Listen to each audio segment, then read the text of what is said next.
Why, hello there. I named the stream wrong. It's episode 16. Or 17. Oops. You know what? I haven't renamed the Twitch stream in ages. I should probably do that. Just to begin with, you know, let's just get that one out of the way. Alright, let's edit this title. Alright, 20 decks, 20 custom decks, 1 stream, episode 17, Commander Rehab. This Friday. Be amazed. What's up, Athelia? Hello, everybody. I know a lot of you people probably had your, someone didn't send their form.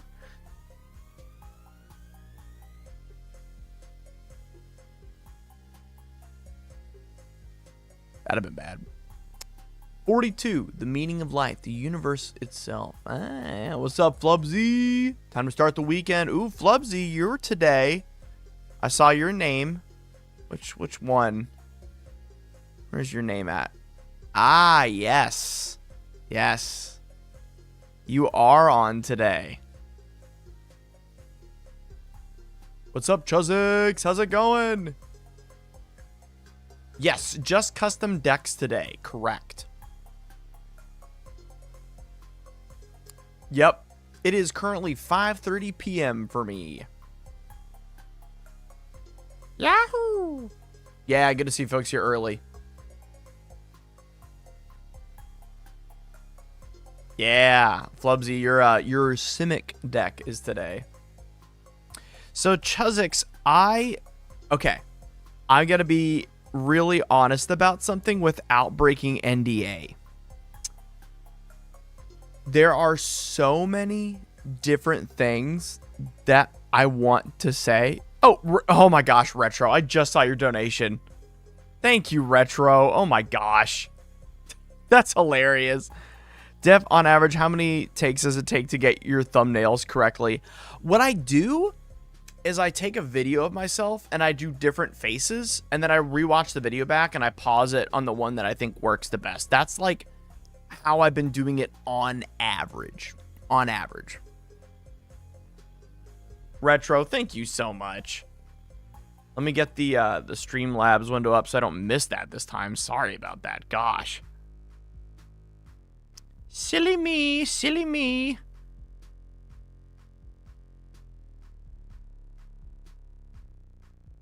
All right. Oh. Wait. How do I launch my alert box? Why is it making me do this little testy thingy? There we go. Good. I was like, wait a minute. Oh, you can see the alert box. Why can you see the alert box? What? Oh, because it thinks... Oh. Interesting. I see what happened. Ream Labs. How do I fix this? Shoot. There we go. Now it's working. Oh my goodness. Remember to read the forums today, Pocket. Absolutely, we're reading forums. Absolutely. Okay. Someone asked me a question. Someone asked me if they can see what decks are today. I'm going to try not to break NDA. I think the mods already know this. So, a specific, very cool Magic the Gathering related company has agreed to work with me on a integrated program so that you guys can see all deck lists, can know when your decks are coming, and more. And we just finished development on it today. It finished this afternoon. So today is the last day anyone is ever going to ask me a question about that. It'll be done. It is integrated within something we all already use. I know. There could be so many answers to who that is, guys. Just crazy.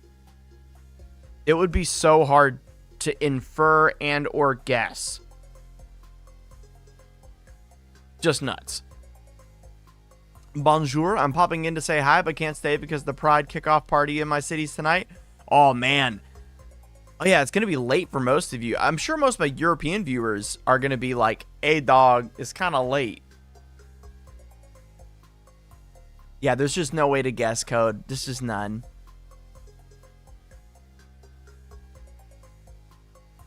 Oh, no, Andrew. I guarantee you, today is the last day anyone will... Oh, sorry. They'll still ask. I get what you're saying now. People will still ask. But...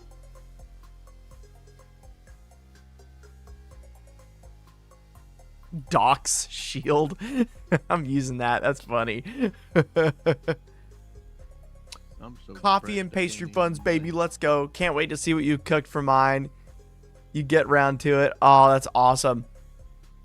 Okay, recently, my go-to coffee treat as of like kind of the end of the summer, early fall as of late, how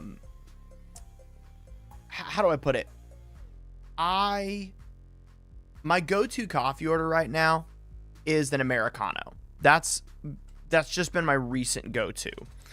But if it's like a treat, if I really, really, really want something, I'm normally having a treat in the evening. And so I get a decaf mocha with oat milk. And I get that hot. But if it's like I'm making myself my coffee treat, I'm making a cortado with like my expensive beans, you know? And by expensive, I mean like the ones that are like 40 a bag. That's like super expensive for me. If I'm going out, often it's been a cold foam tuxedo mocha. Those are also very good. Those are very good. Yep. Love the animation. Awesome. Very much like it. Yeah, the animation series comes out soon. I can't wait for this to stop being just a preview. Oh my goodness. There's a place that does chewy almond horns dipped in chocolate. Ooh. My favorite treat though, like actual like food item to go with coffee is a cronut. Google that. Yeah. Google that. Cronut. Amazing. Also, my mustache is doing something weird. It's like pointing out. Yeah, slept on it weird. Yeah, cronuts. Yeah. Just a whisk, equal parts coffee and sugar. Yeah. Oh. No. So about a month ago, I got really into affogatos and like doing an espresso shot over some ice cream. And they just don't agree with my stomach is the problem. I love them. They just don't, like, I need to have a meal and the affogato after. I can't just only have the affogato, you know? But like, I would say like my top two are cronut and then probably a truffle. Probably a truffle. Our local, one of my local coffee shops, maybe not my favorite, but one of my local ones, has an insanely large like selection of truffles. I live somewhere where we have over 50 local coffee shops in under 25 miles. Like Starbucks gets beaten out here. I saw a Starbucks location in our local mall get replaced with a local coffee shop. Like where I live hates, we hate corporate entities. We only shop local. We're like vehement about that. Oh, it's Canadian Thanksgiving weekend, Earl Made? Oh, I didn't know that. Oh, Landoran, we can talk about tea. My in-laws are Chinese. We can talk about tea. I drink a lot of tea. Instead of a second coffee today, though, I am having a Celsius because it does the whole, like, helping your metabolism thing with zero sugar. So, I'm doing that. What's up, KV? What's up, KV? Oh, update for everyone. Officially, the college students have been purchased a portion of their instruments, and they got to do a worship night on Wednesday with your donations. I have some pictures coming back from that, and then I also have we have purchased their speakers so that way they can hear each other with their own instruments. And then next week I'm going to be visiting to figure out what else they need in order to like properly do what they're doing. Pressed, I can't even blame.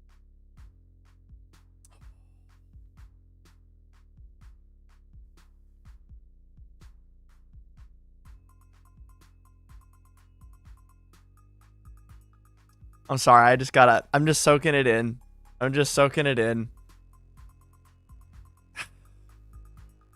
The college students have been purchased. Retro, I promise. I absolutely promise. My wife gets back from China this Sunday, and we want to do a date night this Wednesday. That means the world to me. Actually, Retro, I know exactly what she wants. She wants me to take her out on a dinner date to go see the new Chainsaw Man movie. There you go. Oh, by the way, everybody watching, if you don't know this already, whenever you donate to me, you're allowed to say what it's used for. It can be charity. It can be, something for my wife, for the channel. And then I will send you a picture of what I've done with those donations. That's what we do in the Discord. So last time y'all donated over $200 for me to go take my wife out on an anniversary dinner because I couldn't afford it. I was spending all the money on bills, and y'all just gave us the most amazing anniversary, and I sent y'all pictures on the Discord. So just like, big thank you. Big thank you. Retro, you're amazing. Seriously. And, that brings me to my next thing.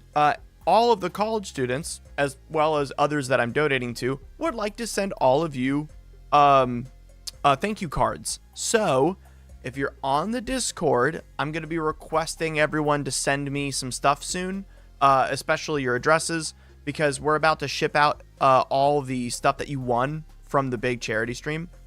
So if you've ever donated on the channel, you will get a message from me. Know that a lot of people want to send you some thank you messages, especially me. Oh my goodness, because obviously none of this could happen without y'all. So again, thank you so much for everyone being so generous on this Discord or on this channel. You guys are incredible. Oh, KV, it's just the Patreon. It's a $2 entry on Patreon. We make it a paid entry. That way we can guard against bots, trolls, as well as it keeps the community really tight knit. Yeah. I had an open one and it had 1,200 members and it did not go well. As you can imagine. It got really big, really fast, and it was yikes. Yeah. It was not good. Not good. Also, this is really exciting. If you guys aren't aware, I got to go onto Tappy Toe Claw's stream last night? Wednesday night. And I got to play 2 of the decks on the channel. 1 that's not even out yet. So I'll be uploading that gameplay to Patreon tonight for you guys to watch. My favorite episode from The Office is 1000% when Jim finally gets to go on a date with Pam. Like when she looks back during her little one-on-one interview and Jim goes like, "Oh, sorry, can I interrupt for a second? You free for dinner tonight?" And Pam's just like, yes, I am. I'm a feels good guy. It made my heart so happy. But in terms of like the funniest episode, which is I feel like the real question, let me give you some context. I watched Office for the first time in 2020 during the pandemic, or was that 2019? That'd have been 2019. And I remember like actually cry laughing to exactly 2 episodes. It wasn't Threat Level Midnight. It wasn't Scott's Tots. I'm not evil. It wasn't the fire, opening where they're all panicking and stuff like that. The moment in season, I think 8, where the new boss calls Jim and he was like, "You don't even know my real name. I'm the freaking Lizard King." I don't know why that sent me. That was the funniest thing on God's green earth. And then Moe's running, Robert California, and then Moe's running after the car when they were going on the vacation to Dwight's house. Oh my goodness. Just because Moe's is one of the cousin of Dwight, is one of the writers on the show. And I'd looked up the show, and it was the first time I'd seen him on camera, and then he's just in this ridiculous costume. That killed me. Actually, I did scream laugh when Michael was putting his wallet into Stanley's mouth, and he's like, "Stanley, you can't die! Stanley, Barack is president! The president is black, Stanley! You can't die!" That also got me.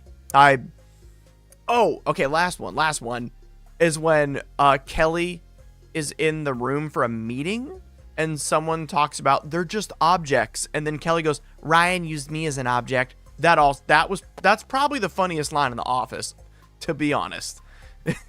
Is Ryan used me as an object. That's probably one of the funniest lines in the entire show. I love it when he runs up to the window exactly 2 minutes. "My wife will be coming in the elevator. I told her she can." Yep. Oh my gosh. That one's good too. Robert California is probably my favorite character in The Office, which I know is super controversial considering he's a part of the seasons people don't like. Yeah, Kelly's got no filter. Oh, yeah. Yeah, the Will Ferrell dunk episode. That one's really good too. I love Paper.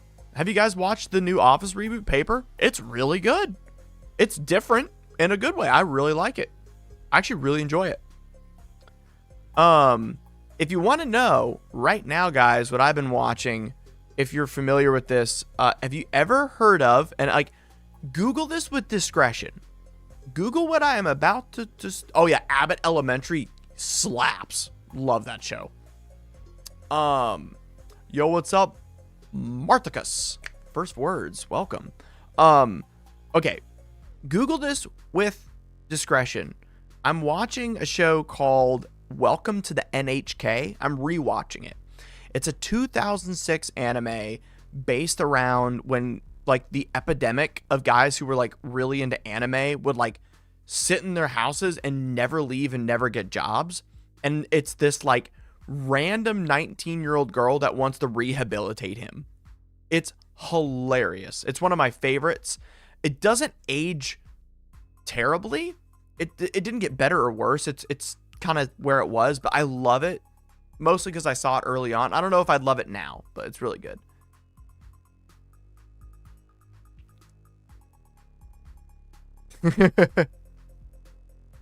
Oh my gosh. Yeah, Toby jumping the fence. Oh my gosh, that was so good. Have you watched Psych 1? Oh, Psych 100. I haven't yet. It's on my list. What's up, Kanan? Oh, Kanan, all of your decks followed a new theme and will be a part of this big stream. So you're one of the few decks omitted today. You're going to be either on a Saturday special stream tomorrow if I'm feeling good enough to do it, or Monday. Oh, Parasite? Yeah, of course. Of course.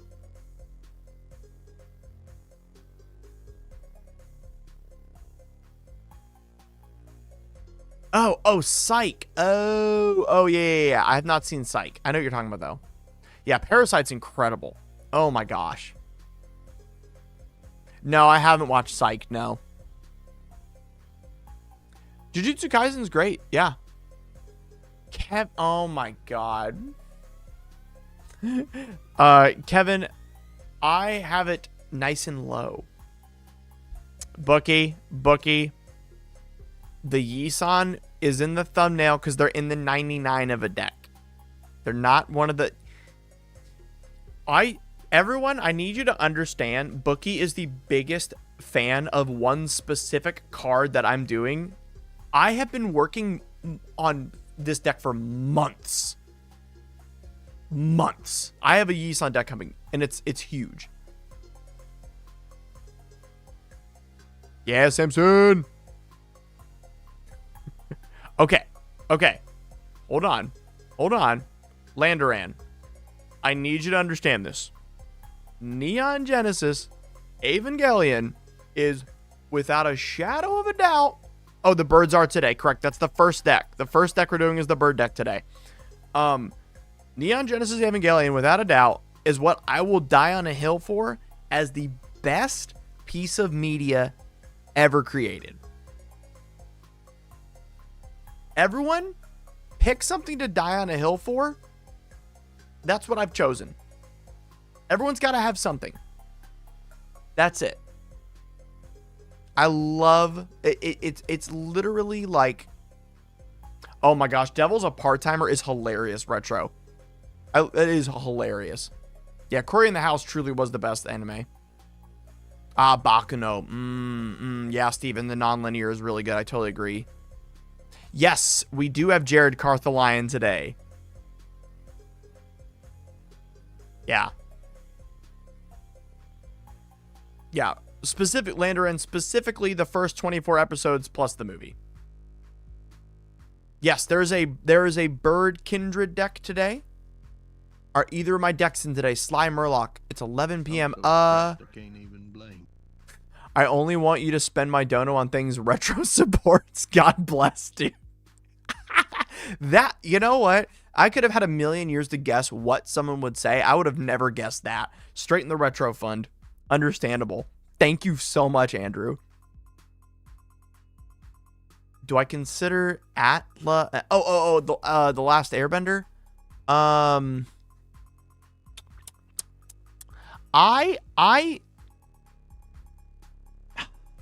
What's up, Mad? Okay, hear me out. I truly... Oh, wait, I got a Sly Murloc. What is the name that you put down? I can look through real quick. What's the name you put down? And I can let you know. What is the name you gave me? Yes. Oh, hey, you are today. Sly, I know you got to go to bed. I'm going to DM it to you. DM me on Discord. I will DM you your deck list so you can go to bed and not have to like painstakingly stay up for this. Yes, yours is today. Yep, I do have yours. Okay, so hear me out. All right. Do I consider Avatar: The Last Airbender an anime? I think it's way more respectful and like cooler if we look at things like Avatar: The Last Airbender, Boondocks, the Batman Ronin, all these things with an anime styling, but made by a Western like thing. That should be its own category. Like we don't have a name for it yet because there's not enough of them. That should be its own category, respectfully, not derogatory. You know, like I'm not trying to like be like, no, they're over here. Yeah, they're anime in spirit, you know? No. A cartoon is Family Guy. That is a cartoon. Because Family Guy is not attempting to, how do I put this? Family Guy, SpongeBob, all these things, they're not attempting to do something very specific within the animation. The animation for an anime is meant to be emotionally descriptive of what the characters are doing, saying, or feeling, versus an animation in the West is meant to convey action and plot. So like a lot of anime is people just going, oh, what? I have to do this. And every little motion about what I just said got animated because the being able to convey is more what anime is about. Samurai Jack is definitely a cartoon because it's not meant to be emotive in that way. I think Invincible, Samurai Jack, there's some more on my brain right now that I can't think of, but they have taken ideas from anime and applied it to cartoons. I think the issue is we use the word cartoon like derogatory. We're like, that's a cartoon, you know? So again, our language has not caught up to it yet. Like the way we speak about things just hasn't gotten there. And so like we need new words for these things, right? Because no one in their right mind goes, yo, did you catch the newest cartoon? No one says that. Like we say the new show. It's an animated show, right?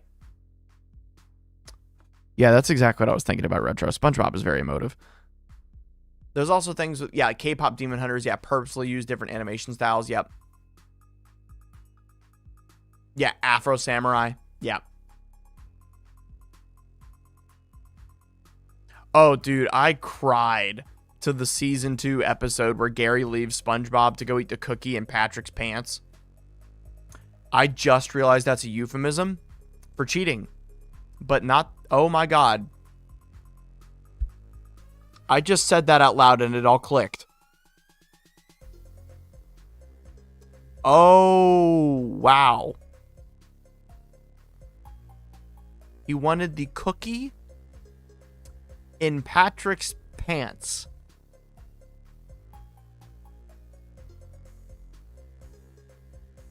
I'm so depressed I can't even blink.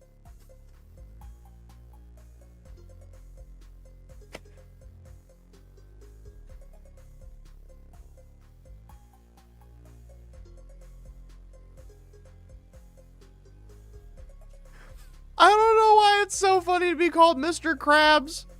Oh, I read that wrong.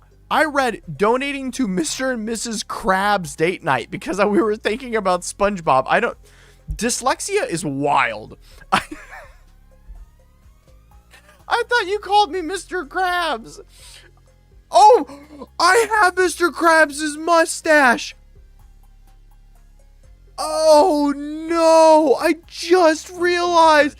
For the cookie in Patrick's pants, Retro.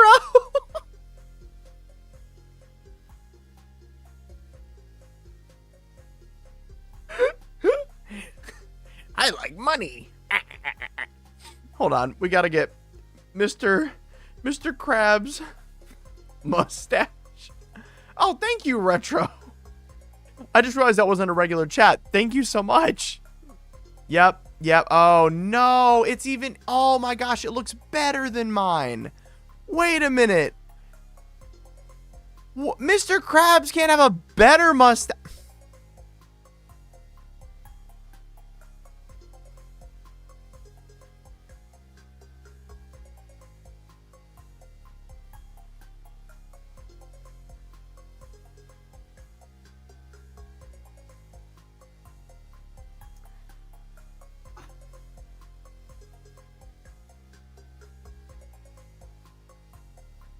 Yep.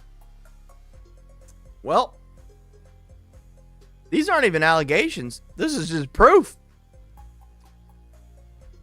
It's not a competition. You both look great. I'm taking that one. I'm taking that to the grave. That's good. Oh my goodness. Deaf Crab. Dorohedoro. I didn't watch it. I read it. The manga was so good.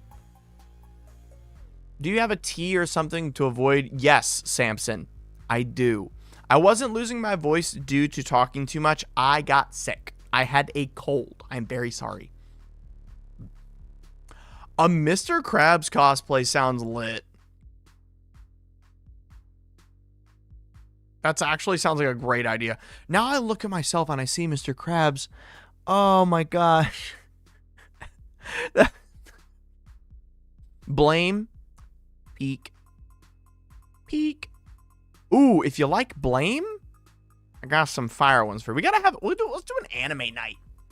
Y'all, we gotta do an anime night sometime. No. I refuse to put money toward that costume. That is gonna be an at-home, like, F-tier cosplay if I do it. Unless there's one on Amazon. Let's go to Amazon real quick. Is there in a... Okay, Mr. Krabs costume. Yeah. There's not a good one. Yeah, there's not like a Mr. Krabs costume I can just purchase. Costume for sale. Let's see here. Oh, it's a really good plankton. Oh, dear God. Oh, chat. Chat, what did I just find? Hold on, chat. Hold up. I gotta screenshot this. Dear God, have mercy on my soul. What in God's name is this thing? We're not buying this. Before any of you donate, we are not buying this. Oh, God, that is cursed. For a better mustache for the Krabs cosplay in October, Spirit Halloween should have one in stock. Oh, no. Oh, no. A nice red filter and some props. Yeah. Retro. Oh, my goodness. Thank you. Thank you so much. It's a very bad day to have eyes. And Krabs got a lot of them. Dear God. Oh my gosh, Retro, thank you so much. My deck isn't today, correct? Let me check, Philip. 1, 2, 3, 4. Oops. 5, 6, 7, 8, 9, 10, 11, 12, 13. No, Philip, you are next stream. Did I? Hold on, I only see 19 decks. Let me make sure I've got all 20 today. Do I have all 20 decks today? I only have 19. Okay. Whoops. I lied. Krabs is Boros. Don't we have a Mr. Krabs? Is there not a Mr. Krabs creature? Is it only the days with him on it? Yeah, it looks like a sleep paralysis demon. All right, everybody. All right. It's time to start. Let's get the bird deck out. Let me find the bird deck. Where'd I put the bird? There's the bird. Aight. Who's ready for some custom decks? Who ready for some custom decks? I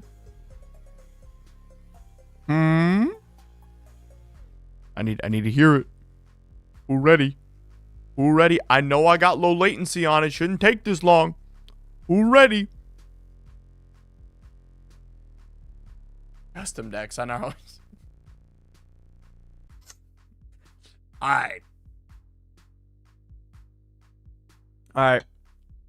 Chat. We have one condition today. One very important, decisive condition. A lot of you, look at me.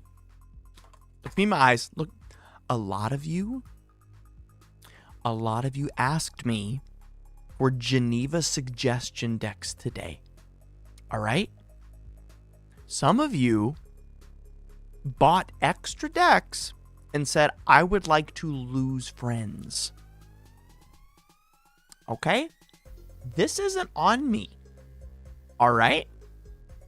Okay? Are we good with that? We're okay with that now? Okay, good. Okay.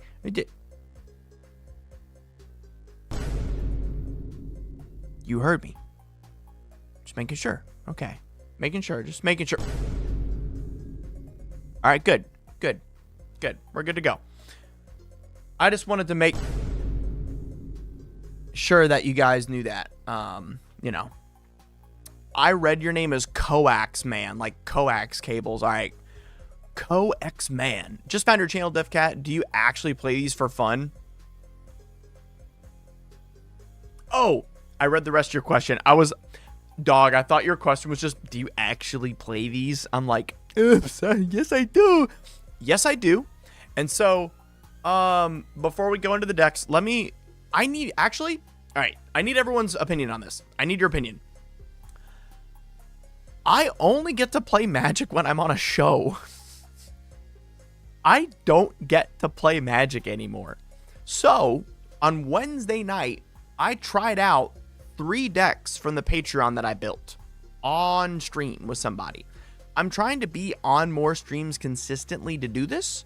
And so what I did was I recorded the game, and I'm going to put it on the Patreon for everyone to watch. But yeah. Yeah, dang, lots of you got pods to spare, exactly. If they can't handle me at my diabolical Geneva suggestion deck, then they don't deserve me at my Patreon deck. Absolutely. Hey, deck, for future reference, how should I ask for pure evil decks but request a limit on how many game changers? There should be an open part of that request, but that's a really good point, and I should put that in. I do have a local scene to play at, yeah. Yeah. There'll be a lot more play videos. Yeah. All right, everybody. Here we go. Deck number 1. Welcome, everybody, to the bird deck. Introducing... Oh, we got to read... Sorry, we got to read the submission. My bad, I forgot. This is for Samson. I was asked to make a bird deck that is all about beating people with birds. Let's start beating people with birds. All right. Let me find your deck submission, actually, because you're on a different form than the one I have up right now. And then let's update our currently being brewed commander on top of that. Okay. Responses, individual. You are number 30. Nope, 30, 40? 40? Number 40. Nope, 30, 33. 34. Going once. Going twice. Okay. Samson, you asked me. Zanaya Valley's voice looks cool, but I'm open to literally anything as long as it's least blue and white. The most powerful bird deck ever. Tons of win cons. I love Blink. Also, just a general bird theme. Lots of interaction. I hate playing solitaire, and I love when everyone's deck gets to actually do something before the game blows up and ends, but would love to be able to compete at bracket 4 tables. Open to any ideas. My sweet summer child. This is not a chocobo deck, as many assumed when I said a bird deck. Everyone, MTG, feel free to reuse the embarked Mr. Krabs money for a nice flowers date. Oh, thank you so much, Retro. Y'all, you want to know what bird beats people for trying to win the game? That's Ishai. Everybody, welcome to Ishai. Ishai says, whenever an opponent casts a spell, put a +1/+1 counter onto them. So, like you said in your request, oh, I want other people to be able to play their game and do the thing. Oh, they will. And you will beat them in the head for it. Bonk. But did you know that it's a partner commander? Yes, we are partnering with Kamal, Heart of Kroza. At the beginning of combat on your turn, creatures you control get +3/+3 and gain trample until end of turn. And then for 2 mana until end of turn, target land you control becomes a 1/1 elemental creature with vigilance, haste, and indestructible. And that's how we're going to help close out the game on top of Ishai beating face. So let's talk about the bird sub-theme. But first, let's put Ishai as the currently being brewed commander. And then we'll get into it. I will also change the Ishai art. That way you guys can know that they're actually a bird. Whoops. Because I just realized it's not very clear that this is a bird theme from the commander art that was chosen. I don't change commanders. You may now see Ishai. There we go. Awesome. Okay. Question. Which birds are the best birds? Which birds are the best beards? What bird makes the best beard? Birds beat Battlestar Galactica. So, Aarakocra Sneak, Artificer's Assistant, Augury Owl, Aven Brigader, Aven Interrupter, Bart's Mboko, Battlefield Raptor, Birds of Paradise, the backside of Kazel, technically still a bird, it's a bird bear. We do have the Choco, because why not? City Pigeon, Curious Crafter, Derevi Imperial Tactician, Essir Warding Familiar, Kaikar, Gilded Goose, Ledger Shredder, and last but not least, nothing. That was the last bird. My bad. So, we have a lot of birds in this, as you can see. The idea with this deck is that we want to ramp out very quickly for Ishai, and then start landing in lots of other birds that help Ishai, as well as allow us to stop our opponents from doing the things they want to. We have card draw in the form of Mangara Diplomat.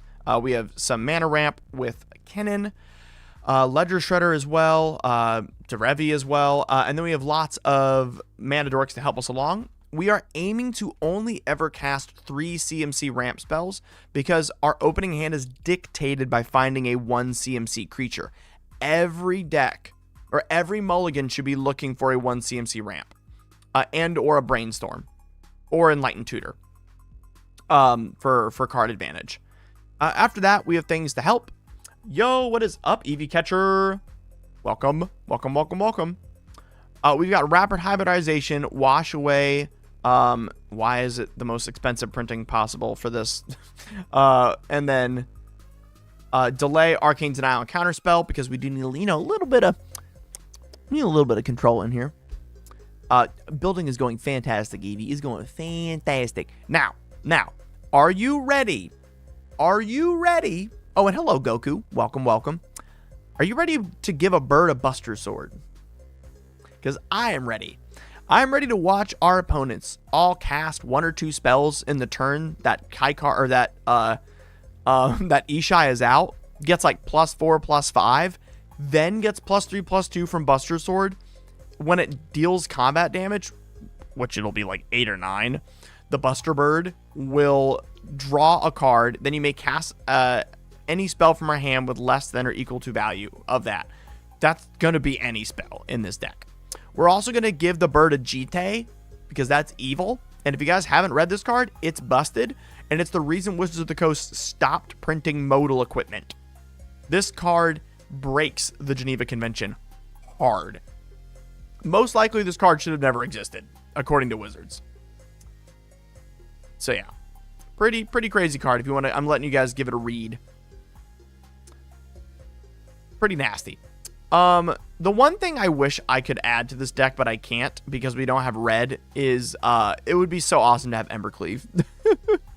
It brings a new meaning to the name Cloud. That's chef's kiss. I love that. Last but not least, we do have a sub-theme. We are doing some extra land drop shenanigans because we do, in fact, want Kamal to have lands to reanimate later to do big boy stuff. And then the final little position of this is we're doing a little bit of Pillow Fort action with Ghostly Prison and Propaganda. Because it sounds like your friends do play upper 3 to bracket 4. So, let's give it the old play test. Let's do this thing. Like I said earlier, we can keep this because we do start off with the Endwalker for Brainstorm, but we don't have a fetch to fetch away what we get if we don't like it. So we're gonna mulligan. Okay. This hand's very, very good depending on the opponents. So if we are playing against people that are playing like Storm decks or Artifact decks, a deck that plays like a ton of cards, this is really good because of Ledger Shredder. Like very, very, very good. Yes, Earlmate, it's running a few more lands because of Kamal. Not a ton more, but a few. And then Augury Owl is going to let us scry 3, which is amazing. So, like, you could keep this depending on the pod, but it probably won't show the deck the best it can. So, let's start out with this hand here. We're going down to 6. I love Derevi. Awesome. But we really want to keep a counterspell. That's super important, and Arbor Elf ramps us. So, we're going to we would much rather keep all this rather than Derevi, even though Derevi's really cool. So, we'll draw for turn. We're going to go Brush Lands, tap, into Exploration, into Gemstone, into Arbor Elf. Next turn, we're going to go Sea of Clouds, and we're going to hold up the Counterspell if we need to, as well as a Plains. Oh, never mind. We just cast Ishai. What am I talking about? We'll cast Ishai. And then we should probably take out Arbor Elf because you're actually not running fetches in this list due to budget. So we're going to replace Arbor Elf with Boreal Druid. Well, we need to do that after this. Oh my god. Oh my gosh. This is the funniest photo ever. Hold on. You guys have to see this. Oh my goodness. Oh, hold on. Hold on. Everybody, we're pausing for a second. Someone just sent this in the Discord. This is so funny.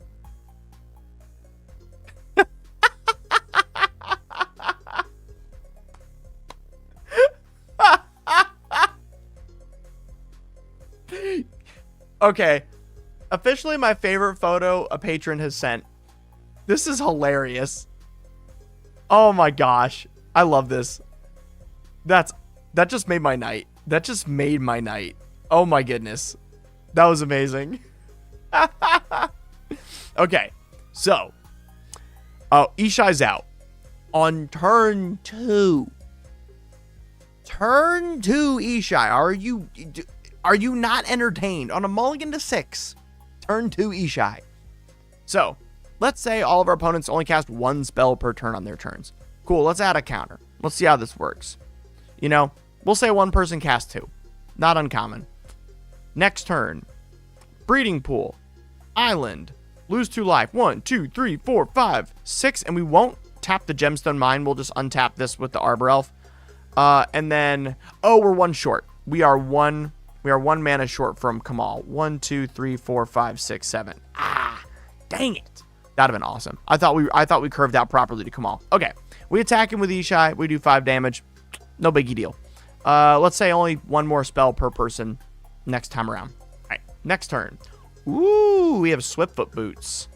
Not a bad draw. We did flood out, which is really unfortunate. We got an insane amount of lands.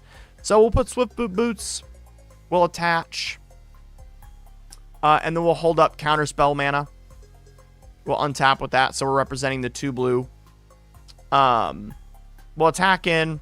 We've now almost killed someone on turn 3. Yeah, we've almost killed someone on turn 3 now. Because of the Ishai damage, which is insane. We go to next turn, and that is our Kamal. Notably, we still have 1 more counter on our Gemstone Mine. Cool. We got the 3 counters. We kill someone. Now we're down to two opponents, and we have the counter spell up. Let's say we use the counter spell to save Ishai already. All right, turn 5, land.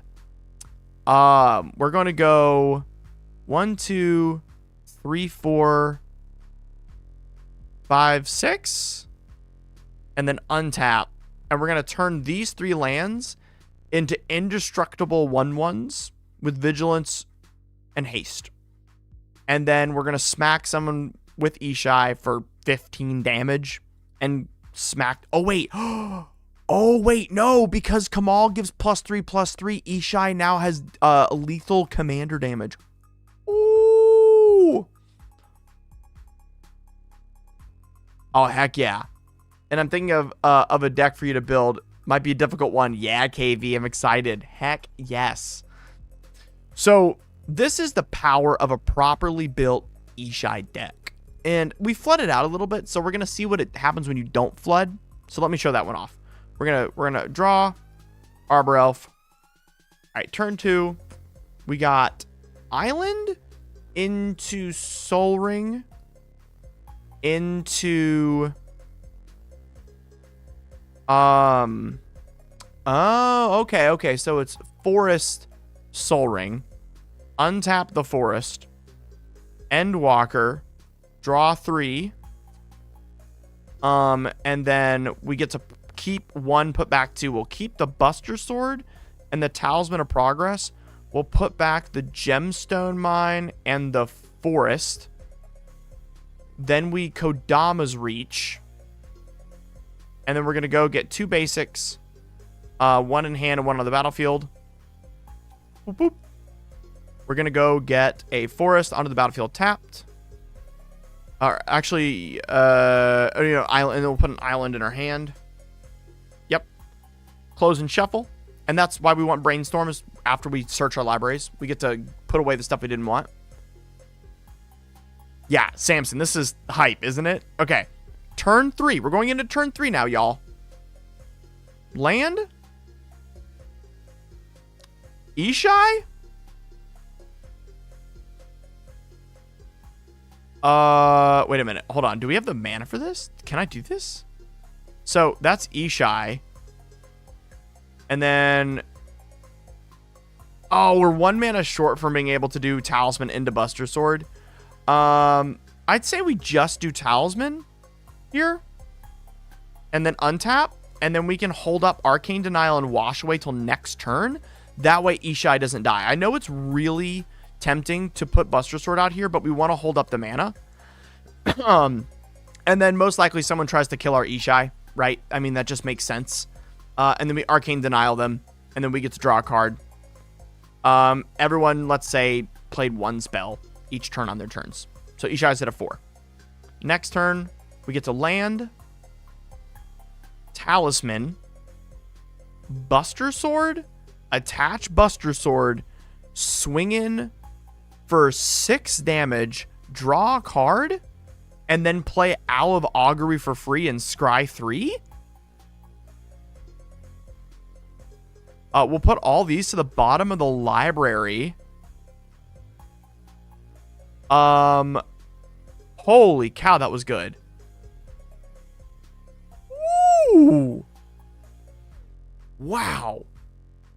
That's... Is this also deck adjustment? This is only a full build stream. We're doing 20 full builds this stream. I'm going to be streaming like basically every day from now on, by the way, guys. I said this at the beginning of the stream. Many of you were not here, so don't worry. There is a very, very nice Magic related website that I'm not allowed to say due to NDA that is going to be putting out a calendar for you guys with a new integrated portion of their app. So you'll know when everything is. I'm not allowed to say what it is,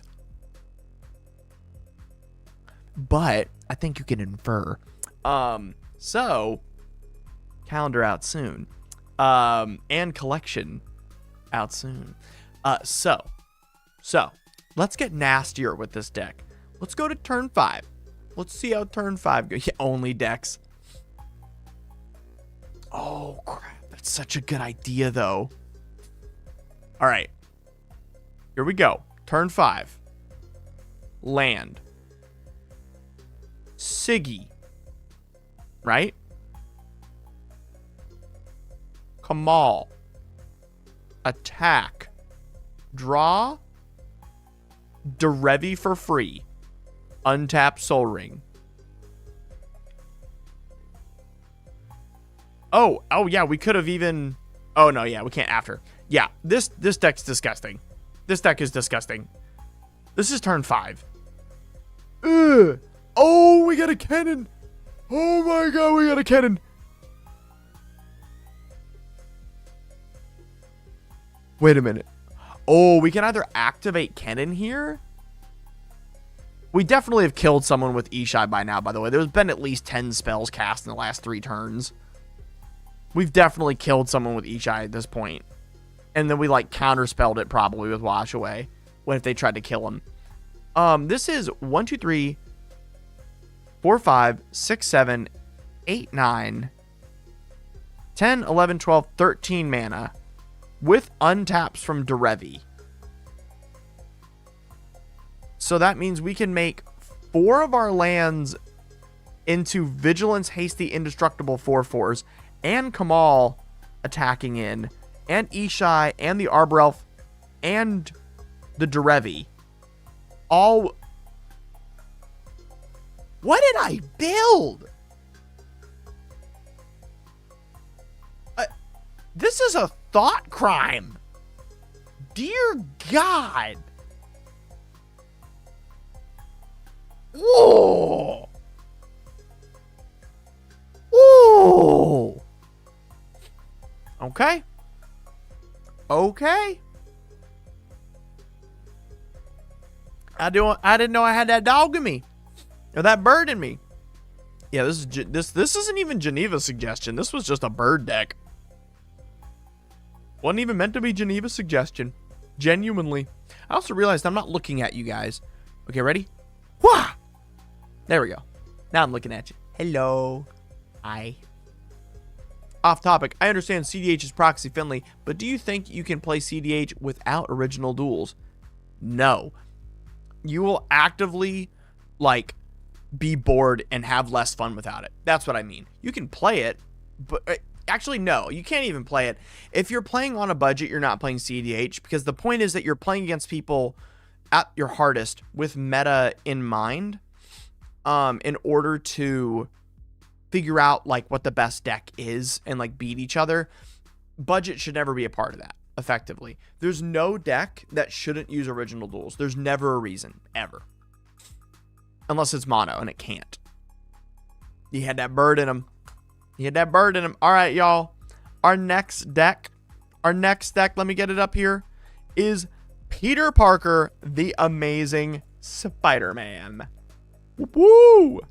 This one is for a Sly Murloc, who should still be here. I believe so. Def deck idea, no lands needed, all 0 cost. Oh, Retro, I already got that deck. I have an only 0 deck thing too. Oh, Samson, all of the lists for decks will be on this super nice new platform soon. Don't you worry. Oh, whoops. I just accidentally gave the list. There we go. Thank you, Landeran. Thanks for letting me know. Yeah, don't worry about that. You're getting all of them. I think tonight it should go live, if I'm not mistaken. But, everybody, we are doing Sly Murlocs, Peter Parker, and the Amazing Spider-Man. Y'all, I would like to introduce you to something that I would advise having discretion with. Man, how do I put this? Who here likes playing the blue braids? Can I get a quick round of hellos on that? Who likes playing blue braids? Or Geshath? You know? Who likes that? Okay. Now, let's go ahead and do a quick play test here before I show you the deck, so you can understand how you are about to meet your new favorite person. Yeah, exactly. All right, let's get a good hand here. Let's see what we got. Oh, geez, 2-lander. Nah. 1-lander? Yep, nope. This one's okay. This is an okay hand. I don't mind this hand. It's not what I'm looking for. You know what I mean? Like, we can do better. It's a little better. Just a little better. I like this hand. We can work with this hand. Okay. We'll draw for turn.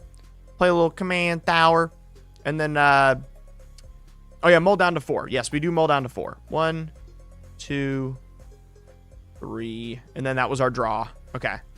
Bottom of library. Bonk, bonk, bonk, bonk, bonk. Turn 1. All right, turn 2.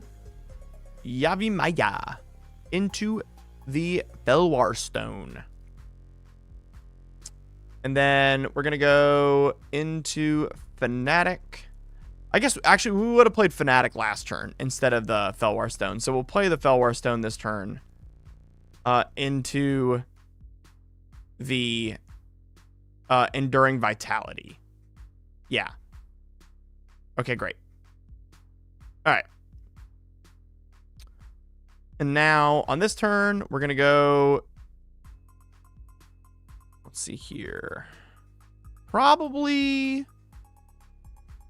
Let me make sure I want to do this right now. I think it is. Yeah. So we'll pay 4 for Amazing Spider-Man. And we'll tap this. And then it says you may cast a spell. Let's read this. It says you may cast a spell for its web sling cost if you also return a tapped creature you control to its hand. The web sling is green, white, blue. So, okay, we're 1 mana short of doing this right now. We're 1 mana short.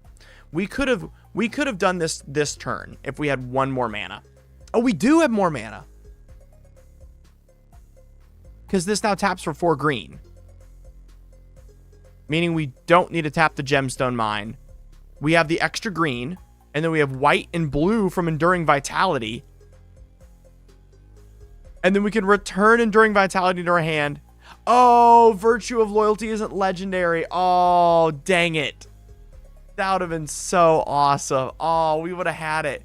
We would have had it. Dang it. Does chat have any casual mulligan methods? Ooh, yeah, I'd love to hear that, guys. All right, we'll see if we get any cool legendary shenanigans to pull out.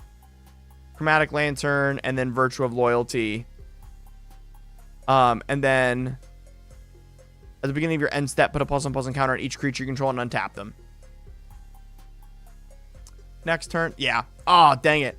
This was a great hand. We mulled low, but we didn't get any of the legendaries. So let's find a hand with a legendary outright.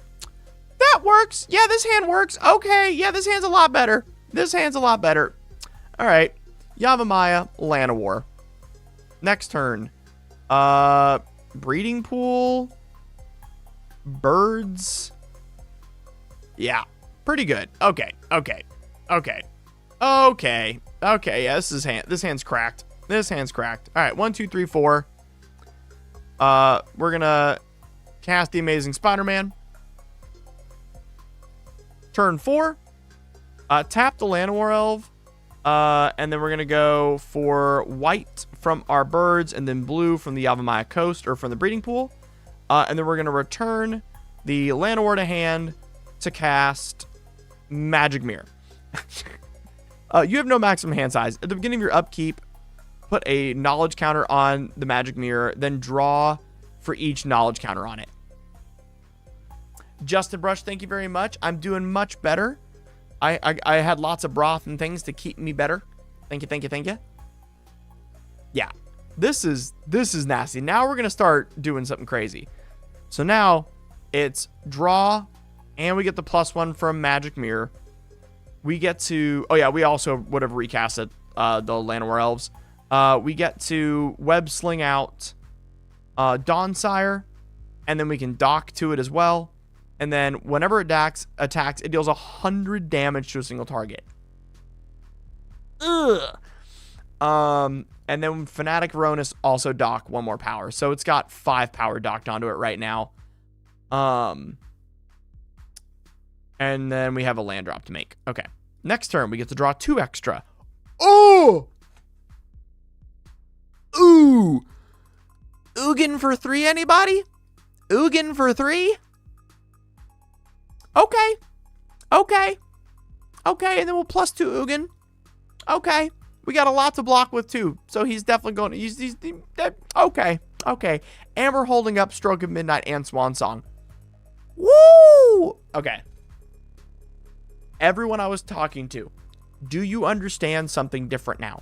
Do you understand how I just put a Planeswalker out and not a creature? If you like Braids, if you like Geshath, I hate to say it, this is going to be your new favorite. Yeah. This is going to be your new favorite. You may cast a spell for its web sling cost. If you do, also return a tap creature to your own hand.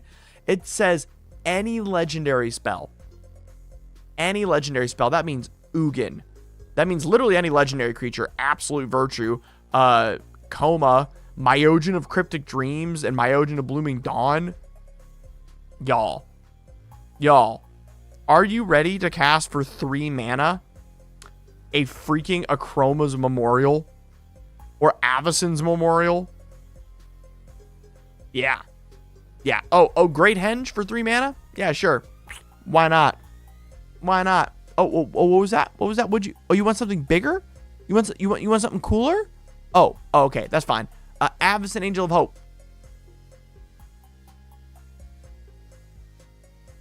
I'm just saying. Yeah. It's as simple as that. Cheat anything in for 3 mana, all because you're running Mana Dorks. I'm gonna tap my little Mana Dork, and then I'm gonna put Ellis 9 onto the battlefield, please. Thank you. It's just a little Mana Dork, and then. Now, this is the point in the stream where I look into the camera intimately and say, please support me by buying a deck off my Patreon. I want to create something disgusting for you. I want to make something so disgusting that your friend groups also want a deck.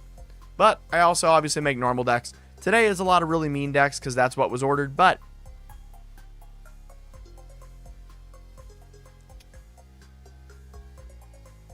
no way. You may cast a spell for its websling cost if you also return one or more colors. Good catch, Andrew. Good catch. Everyone, let's give Andrew a round of applause for reading cards. This isn't ironic. I am dyslexia. All right. Heck yeah.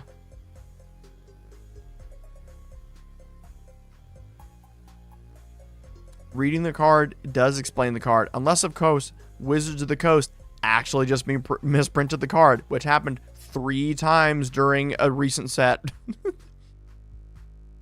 Yep. All right, everybody. It's time to roll up the sleeves. We're rolling up the sleeves. You know what else we doing? I'm showing off the cat that's been in my lap this entire time. Oh, kitty, you putting your arms up? Everyone meet Vito. Meet Vito, everybody.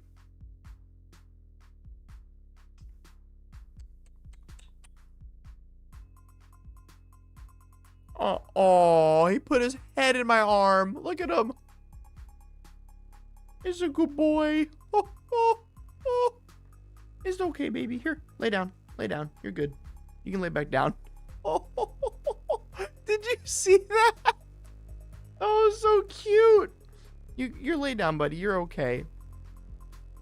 I got cat hair in my mouth. That was disgusting. All right, everybody. Let's do this. Our next deck is for Birdie. How did Birdie not open? Birdie. I just realized your name's Birdie. We have an Ogachi Vengeful Kami deck. Everyone. Ooh. Come on, everybody. Wow. This was a very fun one to make. I really enjoyed making this deck. Oh, you're going to leave, buddy? You can stick around. It's okay. All right. Kitty's leaving. Bye-bye, Vito. Bye-bye, Bubby. Alrighty, y'all. Let's crack this case wide open.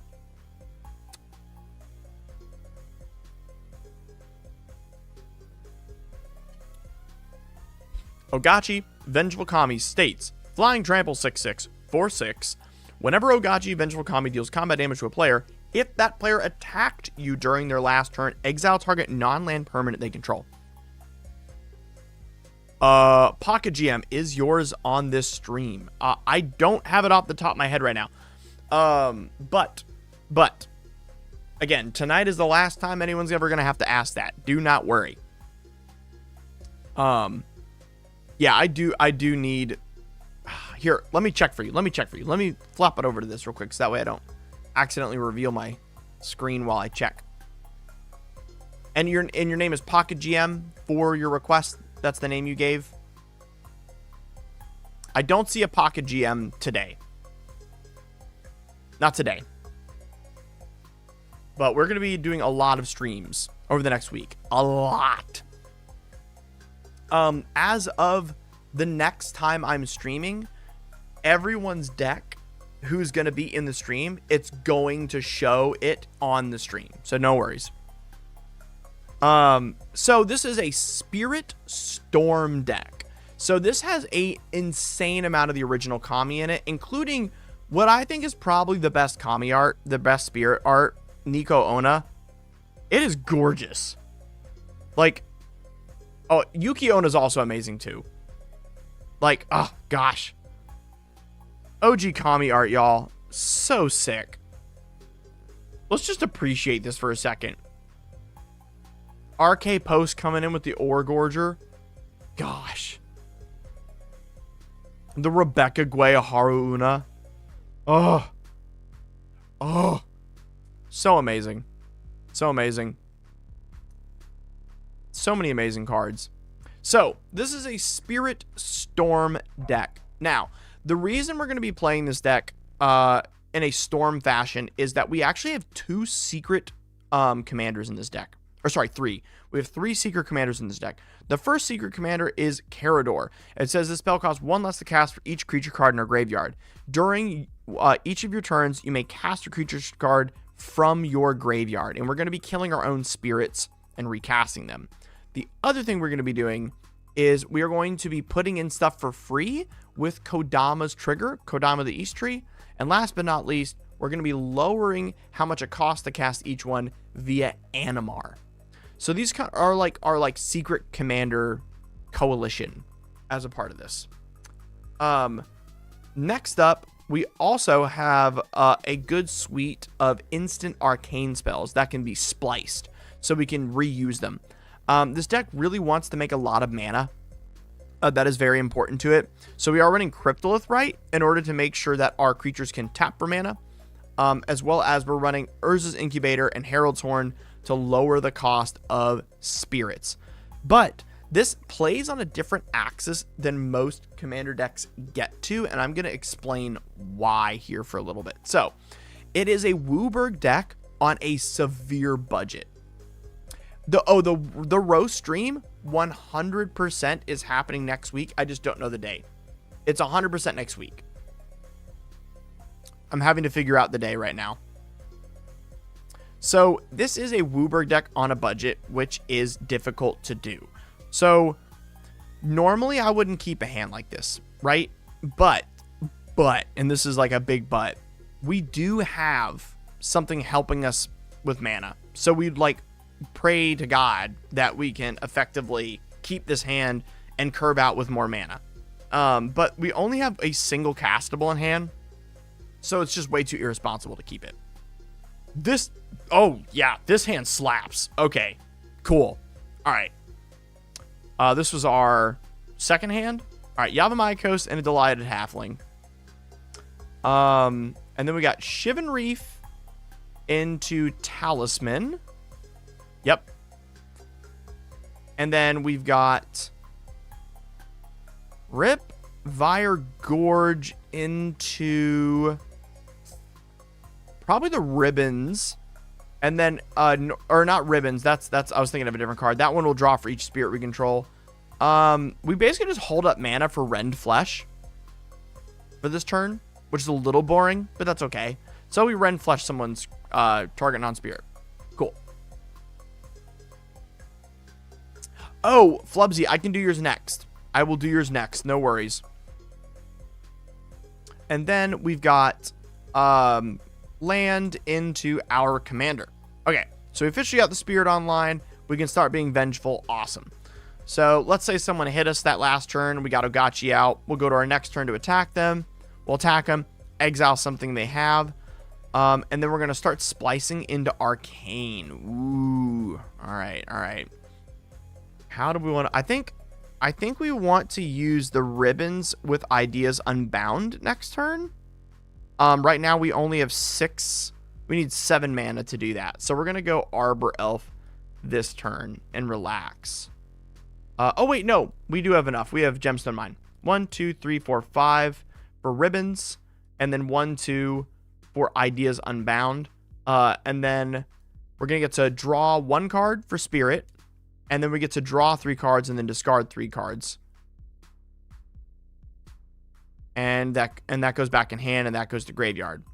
And then we're going to put away this Caves of Kelos and this Exotic Orchard and probably the Arbor Elf because we don't have a forest currently. Perfect. Awesome. Yeah, this is sick. 1, 2, 3. Put out all these awesome cards. Attack in, exile someone else's thing, and then on the next turn, it's land into the Unspeakable.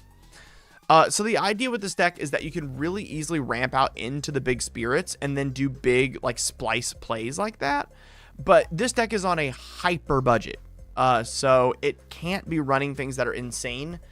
So you're really trying to luck into the big things that help the deck as a result of it being on a budget. And like I talked about earlier, you're wanting to run into Carador, into Kodama, and into Animar. And Azusa. I think Azusa is also reasonable as well. But without finding one of those, this deck can feel weak. Just because the commander doesn't do much for the game plan. But it's meant to be a budget bracket too. That's fun. So it's like, it's not like we're trying to like do anything crazy.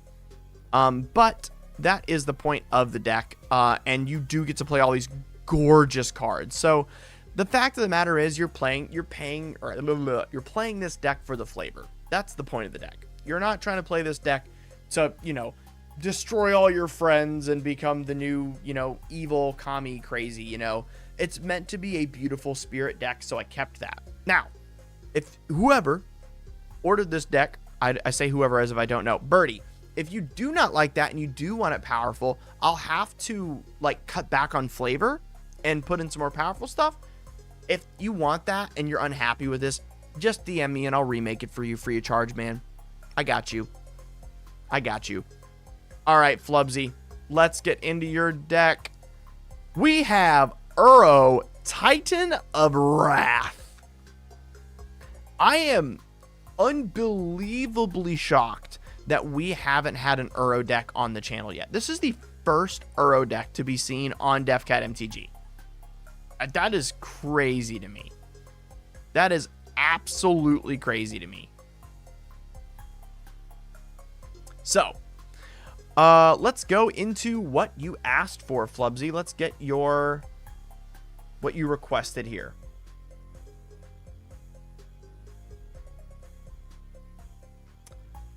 There it is. Flubsy, Uro, Titan of Wrath, Value Town. Either animate all lands and swing for lethal, or just outvalue everyone by generating massive amounts of mana, cast Uro, Scoot Swarm them to death, or bonk with big stuff. Or, if that would not look fun to you, maybe build, copy other people's stuff.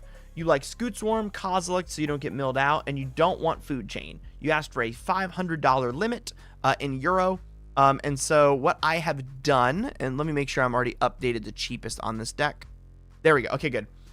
So currently this deck is $632 with shipping. So just keep that in mind. It's a little over, but you probably already own some of these cards, so it shouldn't be terrible. But if we need to cut things back, we can. So Uro, Titan of Wrath states, whenever Uro enters the battlefield, sacrifice it unless it escapes. Whenever Uro enters the battlefield or attacks, you gain 3 life and draw a card. Then you may put a land card from your hand onto the battlefield, and then you can escape it by exiling 5 other cards from your graveyard. So, here's the idea. With Uro. We are going to be doing Collector Oof, Avenger of Zendikar, and Null Rod. We're going to destroy everyone's artifacts and or not make them usable the entire game. Also, this should not be in there. Sorry. Neither of these should. Those should have been lands. I just realized. There we go. Boop, boop. Awesome. Back up to 100. The secondary idea behind this is we are going to be doing something a little bit Geneva suggestion. We're going to be taking a total of 1, 2, 3, 4, 5, 6, 7, 8, 9 extra turns.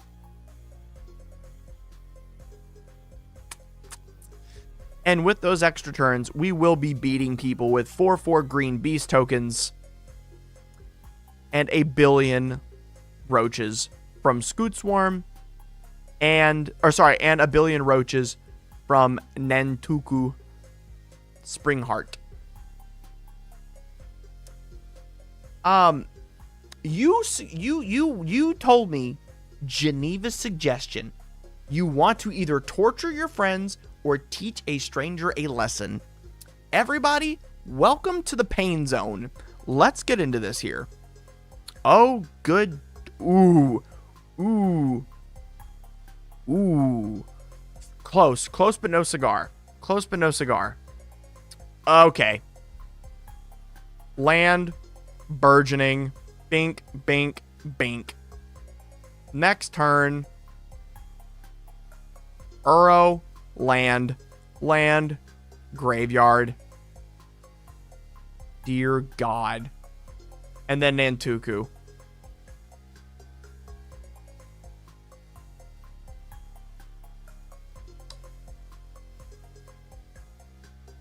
Oh, God.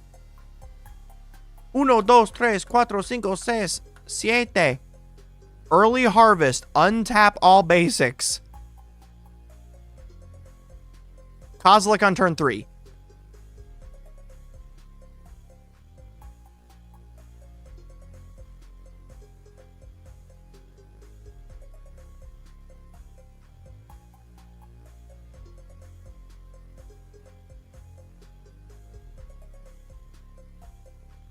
What if I used my powers for good? Huh? What if we did that instead? What if I was a nice person? Well, we'll never know. Yeah, let's give that one another go. Let's give that one another go. Oh, ew. Oh no, it needs a third. Okay, this hand needed a third land. It would have needed a third land to be disgusting. Because if we had the null rod and we had, let's just see. Yeah, it's not. Yeah, I didn't think so. I was like,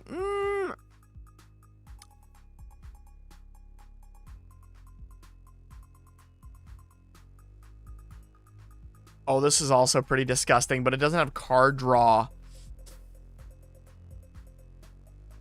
Oh. Okay. This hand's aight. This hand's aight. I think we can go down to 6 and do better.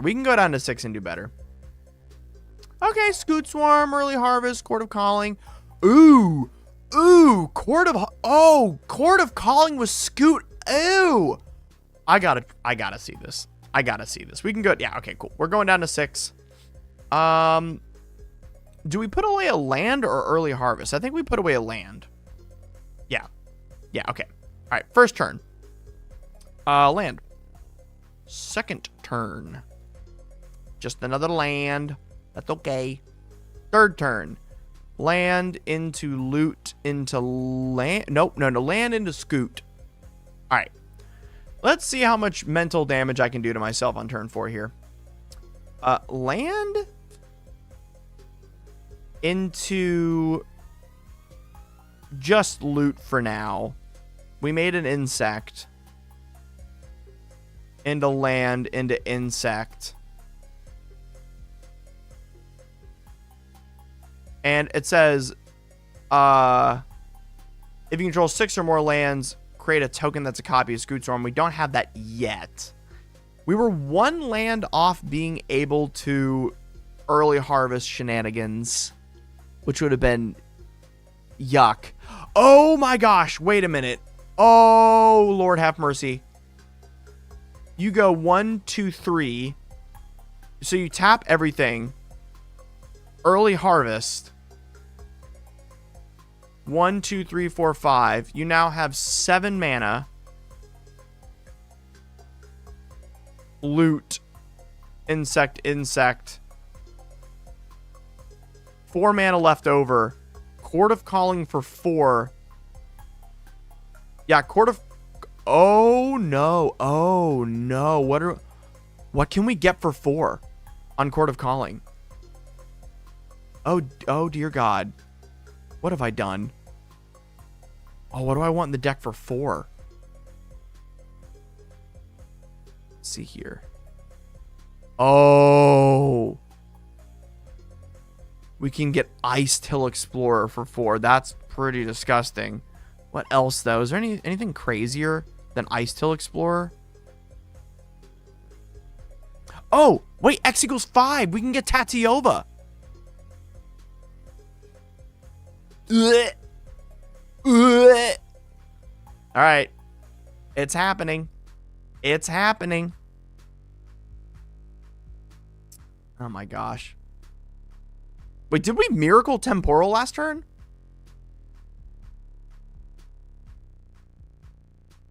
Oh, we could have miracled this last turn too. Ah, risk. You're right. It would be. It would only be 3. So that is, we're just going to go get Azusa there. But yeah, I just realized we probably could have miracled Temporal. Let's just do it again. I feel like that would have been crazier if I would have saw that line.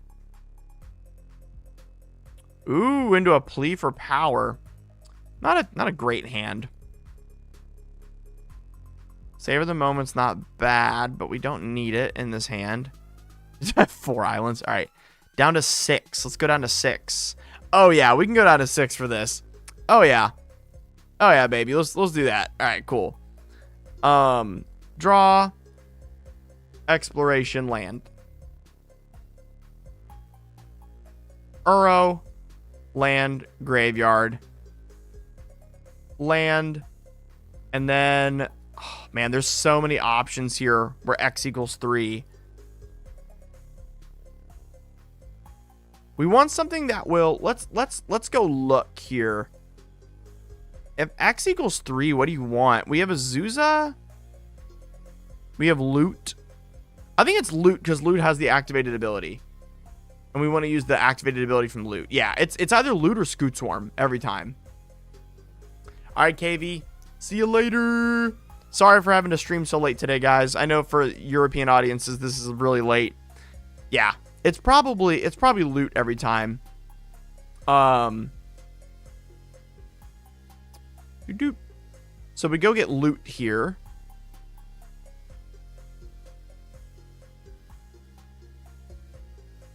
And then next turn. Oh, sheesh. It says, look at the top 6 cards of your library. Remove a creature card. Put it onto the battlefield. We're going to go bonk, bonk, bonk, bonk, bonk, bonk, bonk, tap. Look at the top 6. Okay, yeah, we'll take a Crater Hoof. It's not bad, I guess. It's alright. You know, it's alright. Oh, dear God. That's awesome. That is awesome. Very fun. And then next turn... Oh yeah, Code Exorcist. The Wizard Robes is next stream, sadly, because it's not, my wizard costume's not getting here until tomorrow, according to Amazon. Yeah. All right, everybody. For those of you going to bed, I know some of you are. Just want to let you know, good night. Thank you guys so much for being here at the stream. Just wanted to say that real quick before we move on to the next deck. What is our next deck? We've got up next is Brian. This is a Life Drain Glarb Calamity deck. Let's get into this one. Let's put it as the next deck being made. All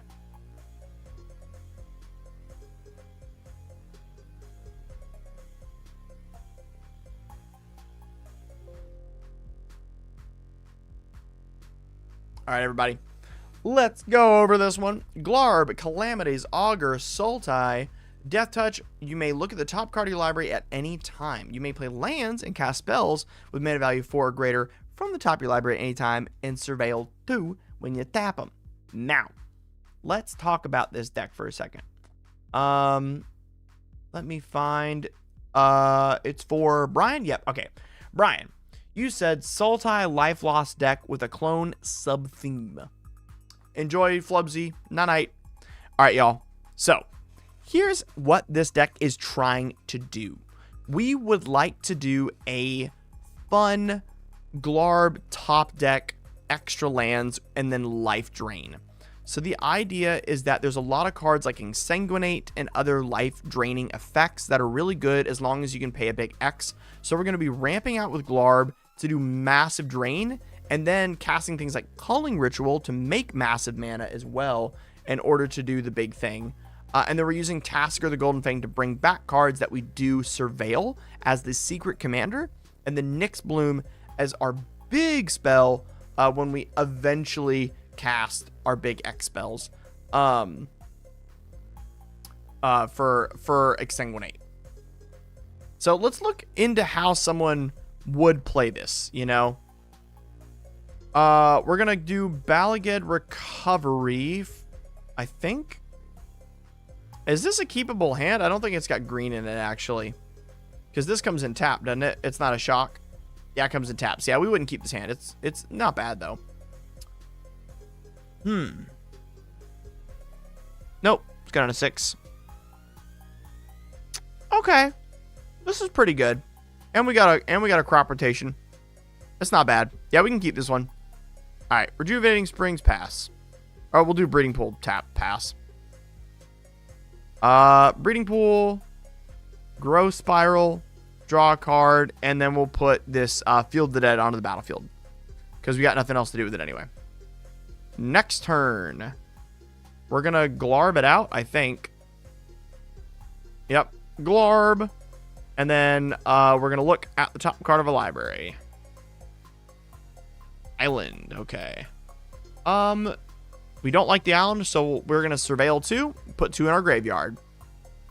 And then, is there a way to play with the top card revealed? Is that a, where's that? There we go.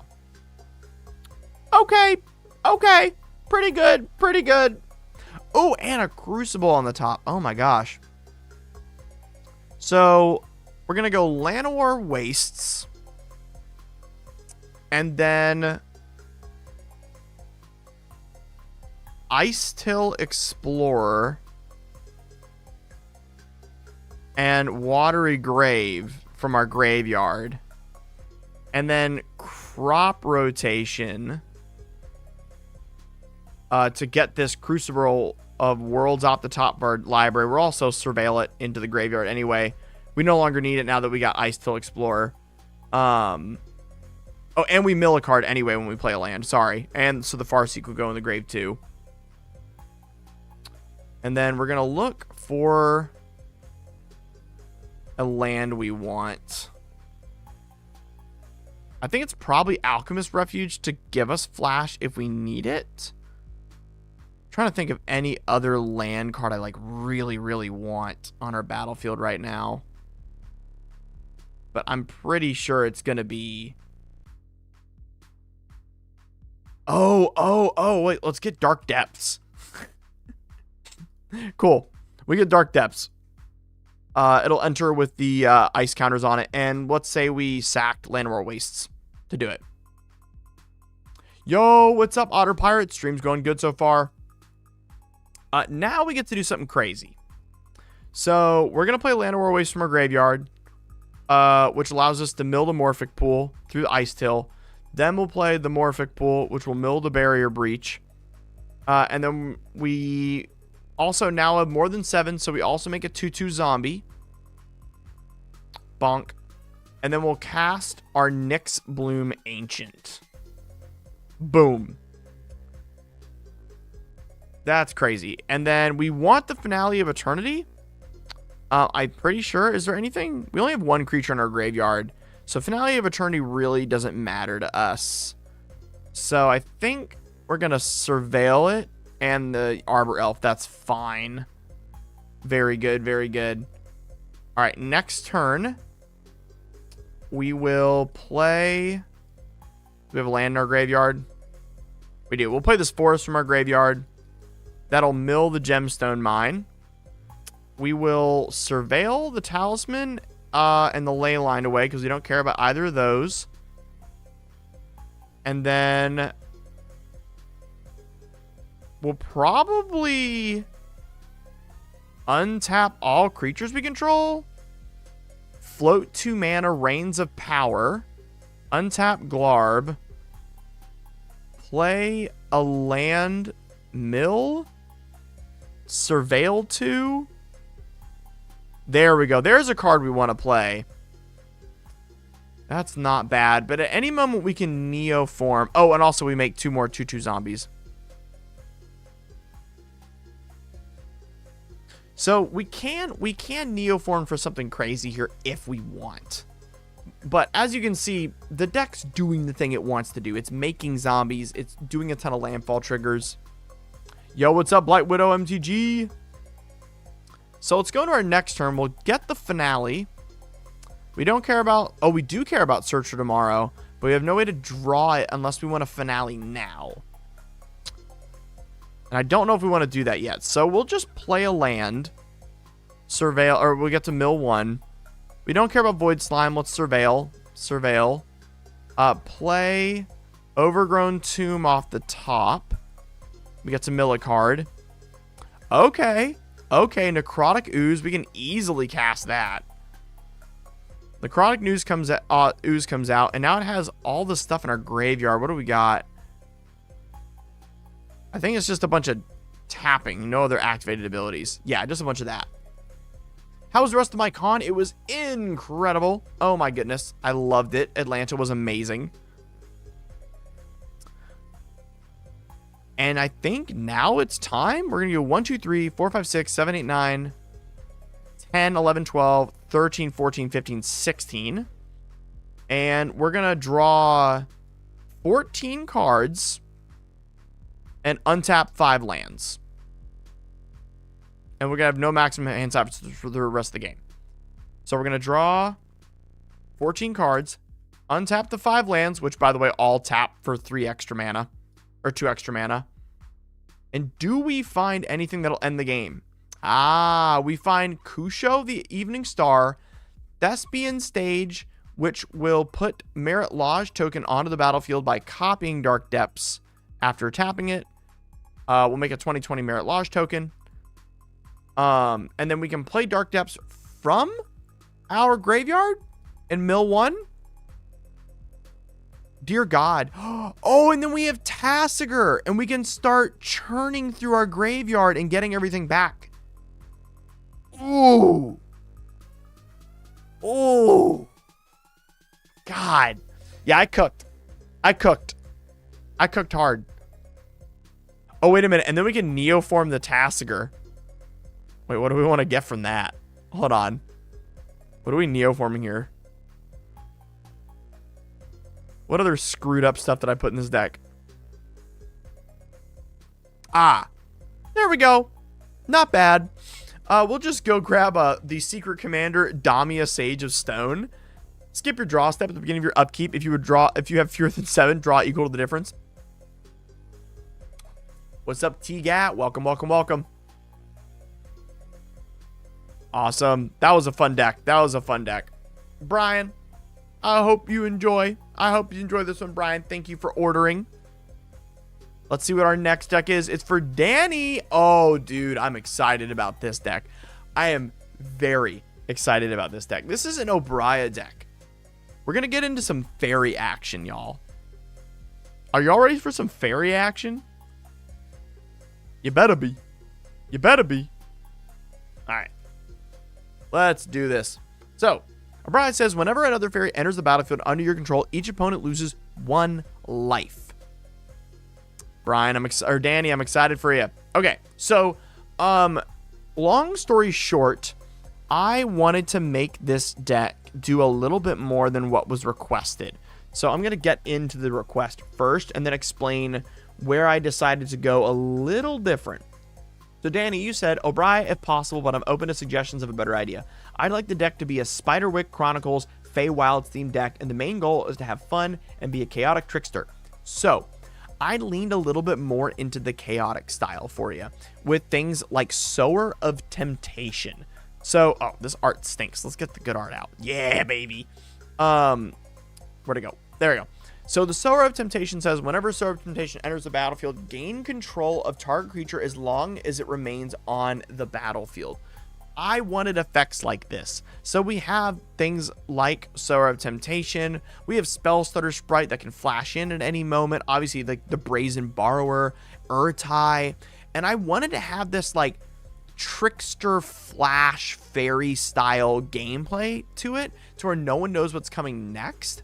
And then on top of that, we have Step Through that can go get a wizard for us. And a lot of our creatures are wizards. So for 2 colorless, you can go tutor up Sower of Temptation, High Fate Trickster, Archmage of Echoes, Alayla Cunning Conqueror, things like that. And then we have also ways to use all of these fairies that we've got, like Lucius Sacrifice, or Lucius Sacrifice, and Spell Stutter. Because we have so many of them. And then I also wanted to get into like edict effects, especially things like Sheoldred's Edict and like Soul Shatter, things like that. That way it can get around hexproof and things. This is a deck that does still want to win with Coat of Arms. Just so we're clear, we are still trying to slam Coat of Arms with a ton of fairies, and we're going to be using things like Bitter Blossom and Black Market Connections to give us lots and lots and lots of fairies, because shapeshifters are fairies. So let's get into how this deck plays, because we are going to be playing on that flash angle, given our commander has flash. Boring hand, 5 lands. We can do way better than this. Ooh, oh, dear God, what a hand. Yeah, we'll keep this. Plaza, Soul Ring, Arcane Signet.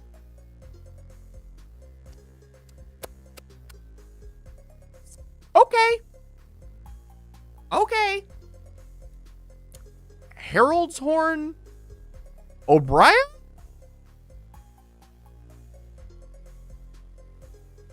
And we can even hold up O'Brien and not cast it and wait to use Delay and or Brainstorm if we want to instead.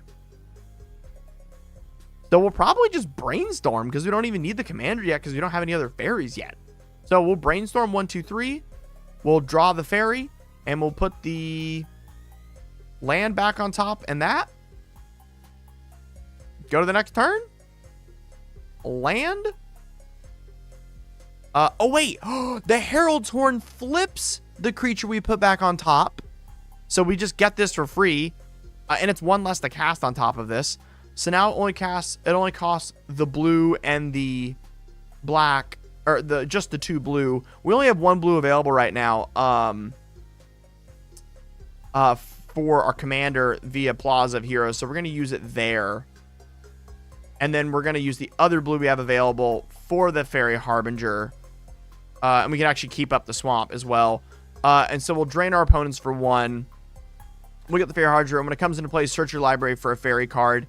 And we're going to go get Talion, so we can start drawing some cards.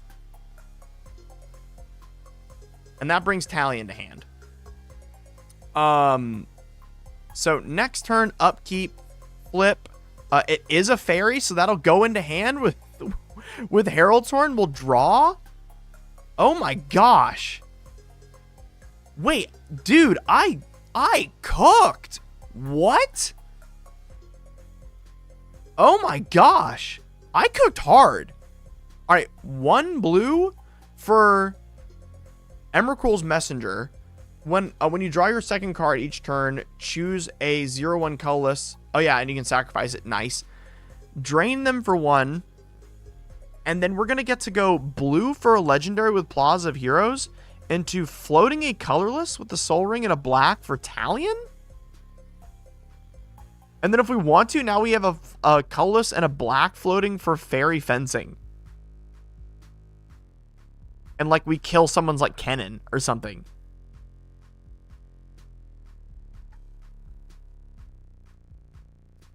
Wow.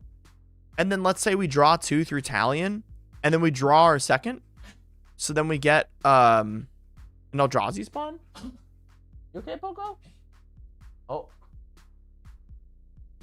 You good, buddy? My dog's like barfing. Or not, he's not barfing. He's okay. You good, buddy? You okay? You okay?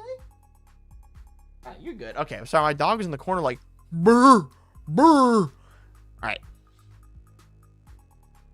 I like this deck a lot. Oh my gosh. All right, what's turn 5 look like now? All right, we're only playing a blue and a black for this fairy. When it comes into play, you may pay X. When you do, you may cast an instant or sorcery card with mana value X or less from your graveyard without paying its mana cost. So we can cast Endwalker for 1. We'll use a colorless from Soul Ring, and now we can Brainstorm. We'll put that into our hand. Oh, actually, we'll put this on top of our library, draw the wash away so that we get that for free next turn with Herald's Horn. And then we cast Escape Detection, return a blue card. You can a blue creature to its owner's hand, and then return target creature to its owner's hand, draw a card. So I guess we'll stack it this way. That way we draw and play the land, play the island, and then we have a bunch of counter magic left up.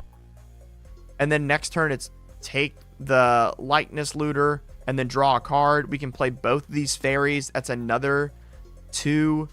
And all of our fairies have +1/+1. And Shroud. Dang. I mean, all this deck really needs is a tutor to go find its win cons, and it's churning through itself really well.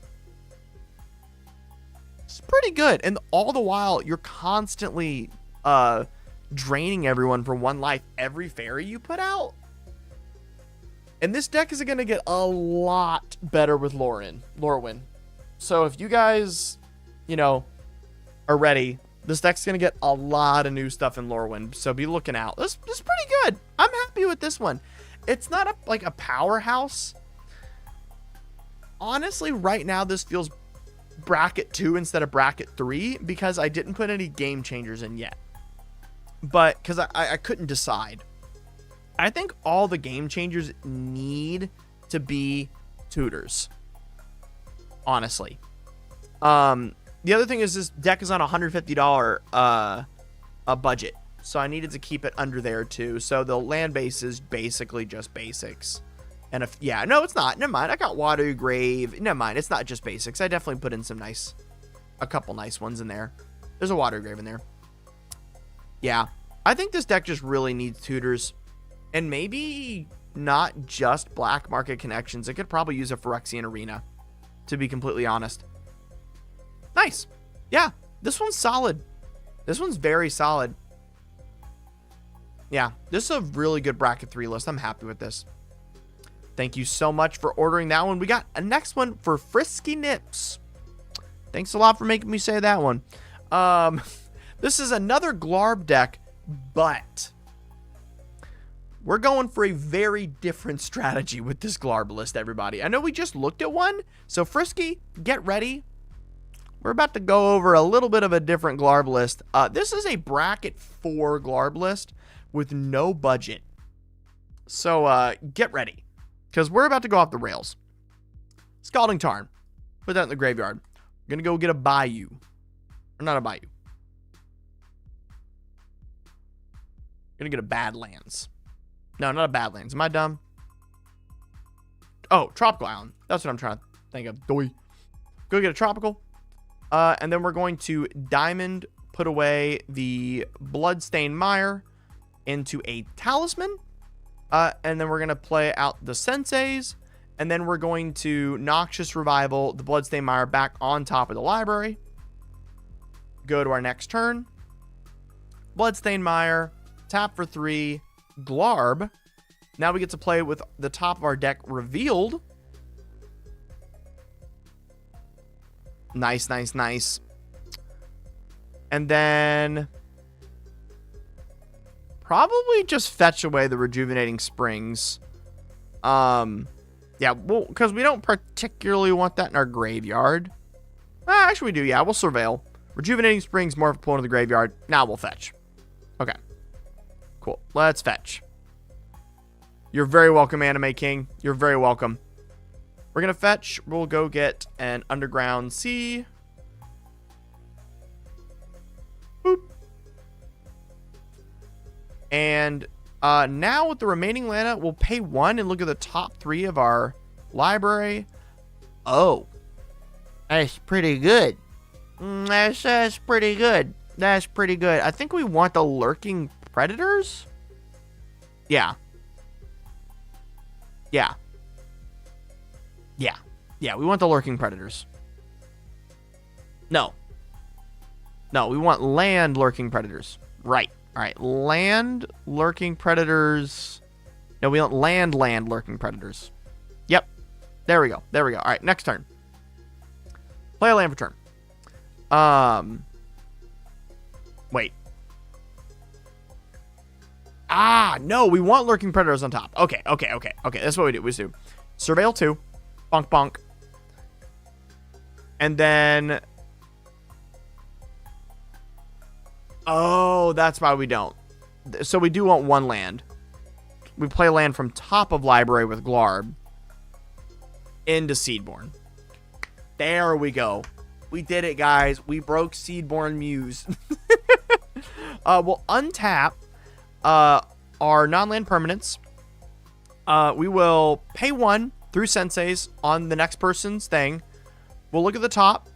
We'll keep it that way. Tap Glarb, Surveil 2. Then on player 3's turn, we'll do the same thing. Look at the top 3. We'll put all this on top of our library, and we'll surveil this forest into the graveyard. And the Crucible, because we actually don't need that anymore. Then we'll do it one more time on player 4's turn. Look at the top 3. We'll put Command Tower on top. Boop, boop, boop. And probably that at the bottom. And we'll put Command Tower at the bottom, right? Yep. Yep, that's how it works. Okay, good. And then now it's our turn. We'll play the Lotus Petal. We'll play the Deadly Rollick for free. We'll play the land off the top. 1, 2, 3, 4, 5, 6. Lumra. And now we get to go land, land, land, land, land, land, land, land, land. All onto the battlefield tapped. Right? Oh, and we mill 4. Sorry. Right? Wait. Tapped, right? I'm not stupid. Yeah, tapped. Okay, good. Okay, great. Dude. So all this is tapped. But even though it's tapped, Seedborn Muse. Actually, I messed up. We were supposed to Rampaging Balos and do this next turn. Return 7 cards from our graveyard. Make 7 4/4s. So we'll just say it's turn 5. By the way, after we do crazy shenanigans with Seedborn Muse, Glarb, and Sensei's again, and we mill all the lands in our graveyard, we're going to make like 10 4/4s at that point.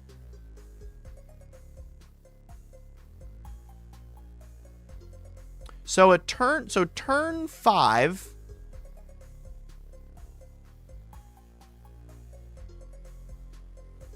One more. Boop. All right, and next turn. This is what we look like on turn 5.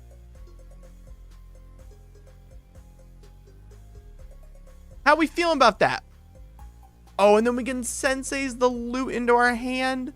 Mill it because we don't need it anymore. Shifting Woodlands, make another one. Oh my gosh. Yeah, that's pretty good. That's pretty good for turn 5, y'all. I'm pretty happy with that. That's disgusting.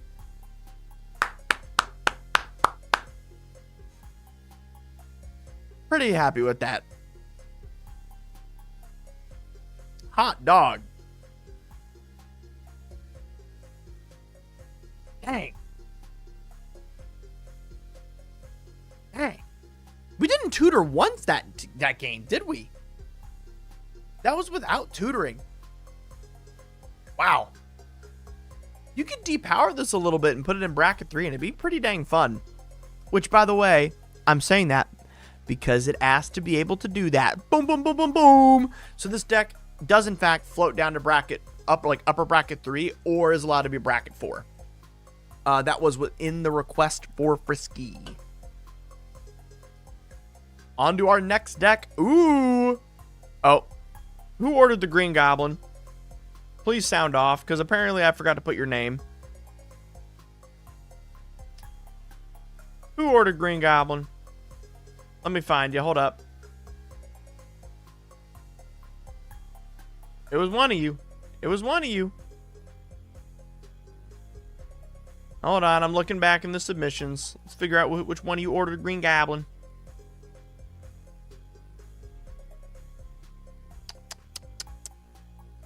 Who was it? Who is it? Who did it?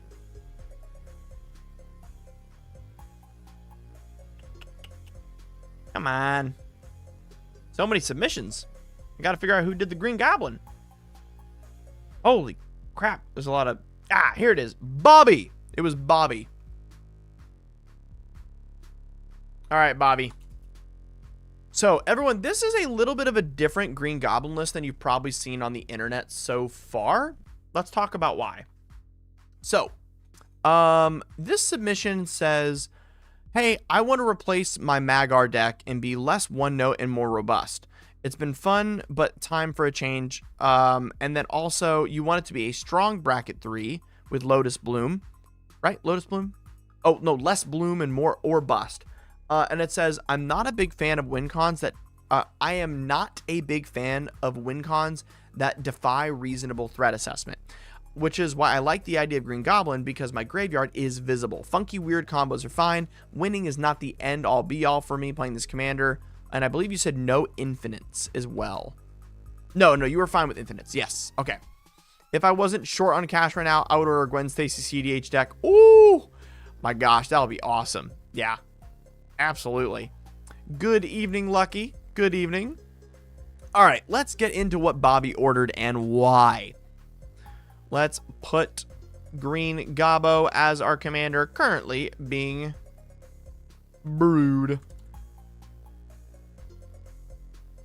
So, the Green Gobbo says, spells you cast from your graveyard cost 2 less to cast, and Goblin formula. Each non-land card in your graveyard has Mayhem, which means if it's been discarded, we get to cast it for cheap. Bro, thank you so much for your content. Every video I watch makes me happy. Thank you, BB number 2. Thank you so much. I'm so glad you enjoy. I have a blast making this. I hope y'all are enjoying. I'm having a great time. This is the dream. Like, I don't get why other content creators don't like talk about this more often. I'm like, because I'm sitting here and I'm just like, I am making decks for a living. I'm having a blast. I'm so thankful for y'all, seriously.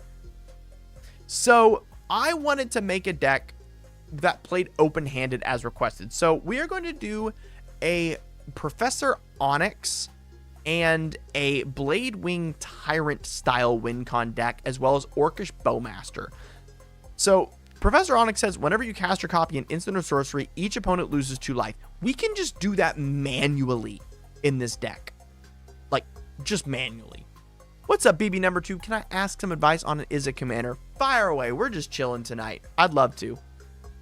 So the idea is that Professor Onyx can go infinite with Chain of Smog. Target player discards 2 cards from his or her hand, and then that player may cast this spell and copy it and choose a new target. The idea is you can infinitely copy and choose yourself and drain the table with Professor Onyx. But normally what happens is you start chaining this, you discard your entire hand, and then someone counterspells it, so it stops. But since we're playing Green Goblin, that doesn't matter, because we can then immediately keep casting other spells from our graveyard that we discarded anyway, so it's less of a blowout. Feels really good.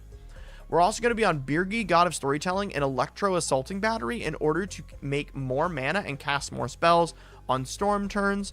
And then we have things to do some funk stuff from our graveyard, such as Lolth Giant and Magar of the Magic Strings. So let's get into how this deck plays on that kind of batteried axis, or axis. There you go.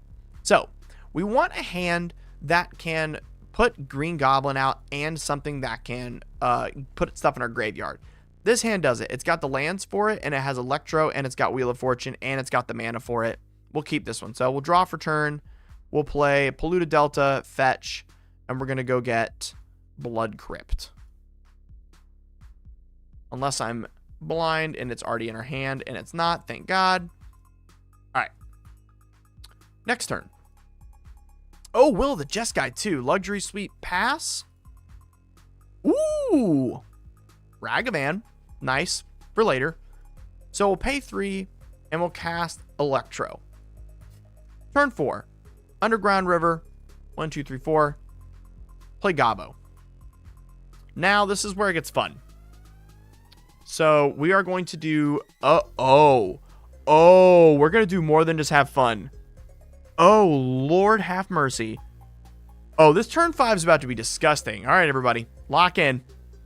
Lock in. Turn 5. Oh, my gosh. All right, Bloodstained Mire. Fetch. We're just going to go get a mountain. Just going to go get a mountain. Oh, dear. Woof. Woof. This is going to be good. Okay. Let's start it off. We're going to pay 1 red for Faithless Looting. Discard Will of the Jest Guy and Wheel of Fortune, and we're going to make a red from Assaulting Battery. Make a red. And then we're going to draw, what, 2 cards? Right? Yeah. Awesome. Thank you so much. I don't want to disrupt your thoughts too much if you're cooking decks. Firstly, I wanted to ask how you see Spellslinger. I'm currently enjoying Stelly and Vivi. How I see Spellslinger? Spellslinger's in a very, very, very, very, very good position right now. Definitely hit me up on Patreon. I got a lot I could say about that. It's gotten a lot better recently. All right. All right, everybody. Let's just... Oh, dear God. Let's just do this. Here we go. This is going to be disgusting. This is actually just... So, let's talk about what just happened. We just discarded Wheel of Fortune and Will the Jeskai. We're going to have this separate from the graveyard because it's technically mayhemable. You ready? 1 for 1 red mana, making another red mana. We're going to cast Wheel of Fortune for 1 red. Let's discard our hand. And let's draw 7 cards. We'll cast this Talisman for free from our graveyard. For the 1 red we have floating, we'll cast this Ragavan from our graveyard. So now we're down to 0 red. And then this stuff is still in the play 2 pile. Oh, dear God. Oh, dude. We're not casting the Ragavan yet. We'll use the red and 3 colorless for Stormkiln Artist. Oh, God. This is going to be a long turn. All right. Lock in, y'all. Lock in, y'all. Lotus Petal. And then we're going to pay... We're going to crack the Lotus Petal. And 1 for Will of the Jeskai, make a red mana, and make a treasure token. And we'll wheel our hand again. And this all goes into discard, and this all gets to go in the, hey, this is cheaper pile. 1, 2, 3, 4, 5, 6, 7. And then Will of Jeskai doesn't have flashback, right? Yeah, it doesn't. Okay. We'll use 1 of the red to Rite of Flame, going up to 2 red, but technically, oh my gosh, we have a Winds of Change in hand. Oh, God. And then we make 2 more because of Electro Assault. And then, or 1 more. And then we make a treasure token because of Stormkiln Artist. Oh, wow. Oh, do we have any creatures in our graveyard that we can reanimate yet? Okay, nothing to reanimate yet. That's fine. We'll use 1 of the red, make another red, and make a treasure by casting Electric Revelation? No, we don't do that yet. We'll just cast the Winds of Change and put all this in our graveyard. 1, 2, 3, 4, 5, 6, 7. And then we'll do the electric, make another red, make another treasure. And put the Ledger Shredder in the, we'll keep in the Bone Miser. We'll cast the Bone Miser.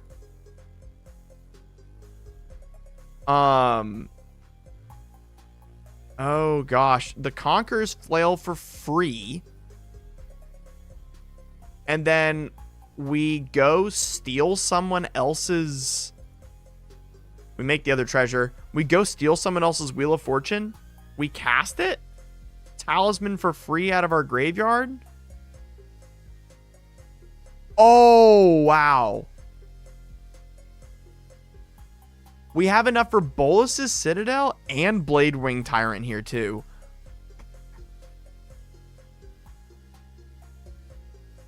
Dude.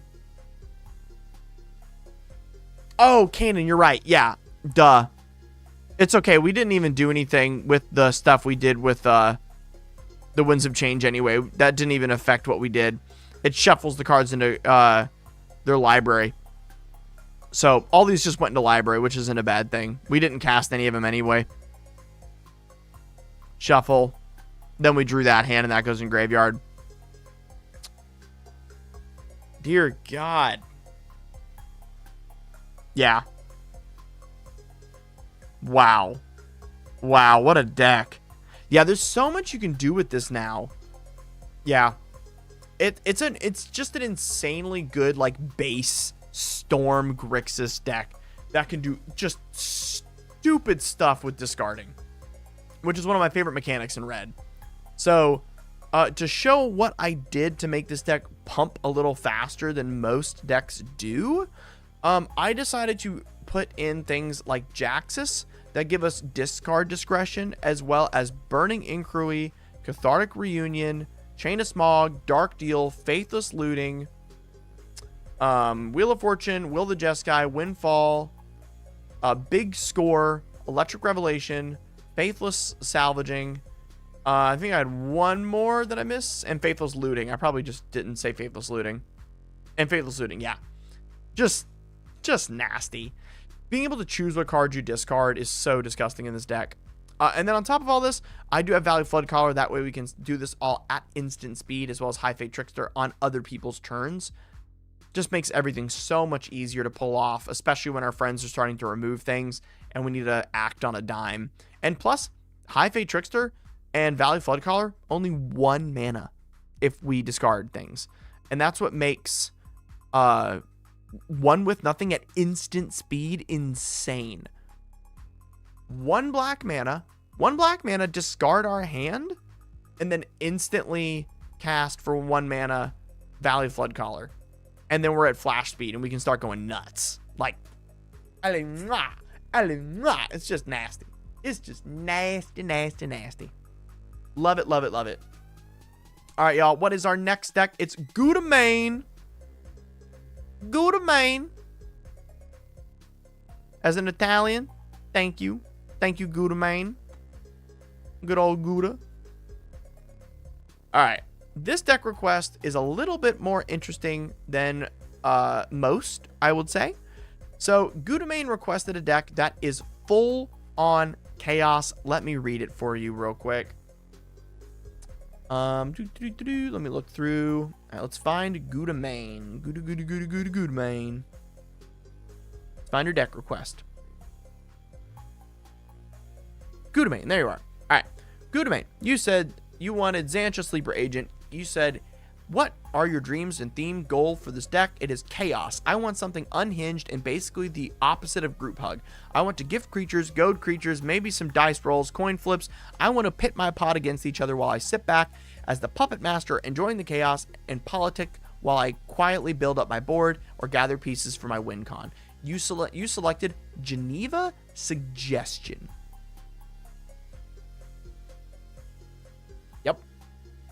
Yep. And I just realized you also specifically said you wanted Valgaboth in here. So let's talk about how disgusting this deck is. Let's just go into the nitty gritty on it.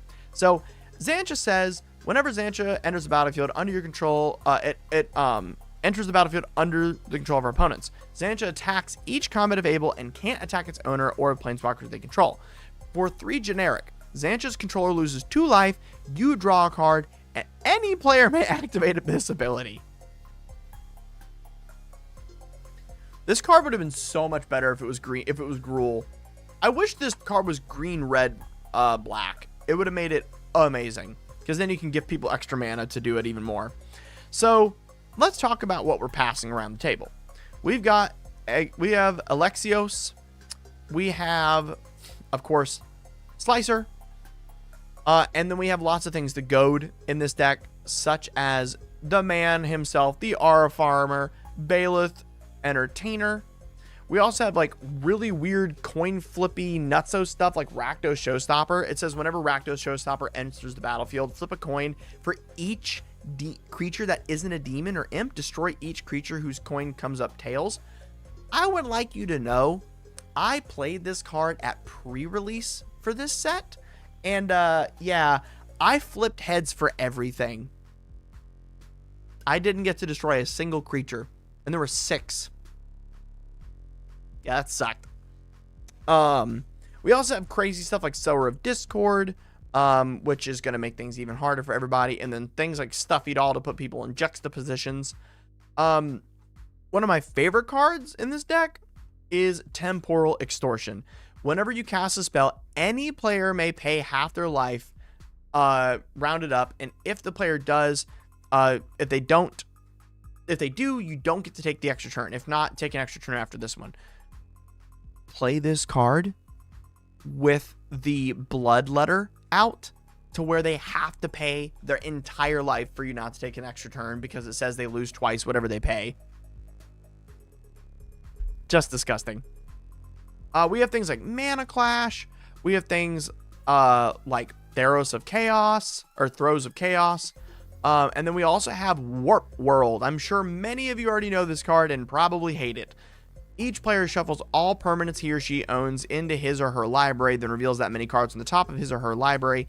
Each player puts all artifact, creatures, and land cards revealed this way onto the battlefield, and then the rest of the bottom of their library.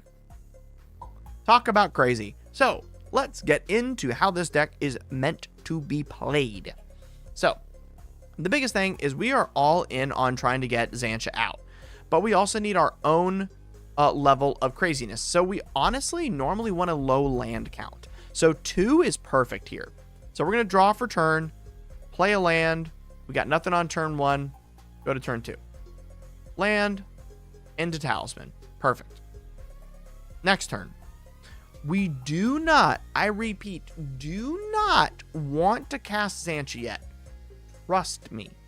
Trust me on this, okay?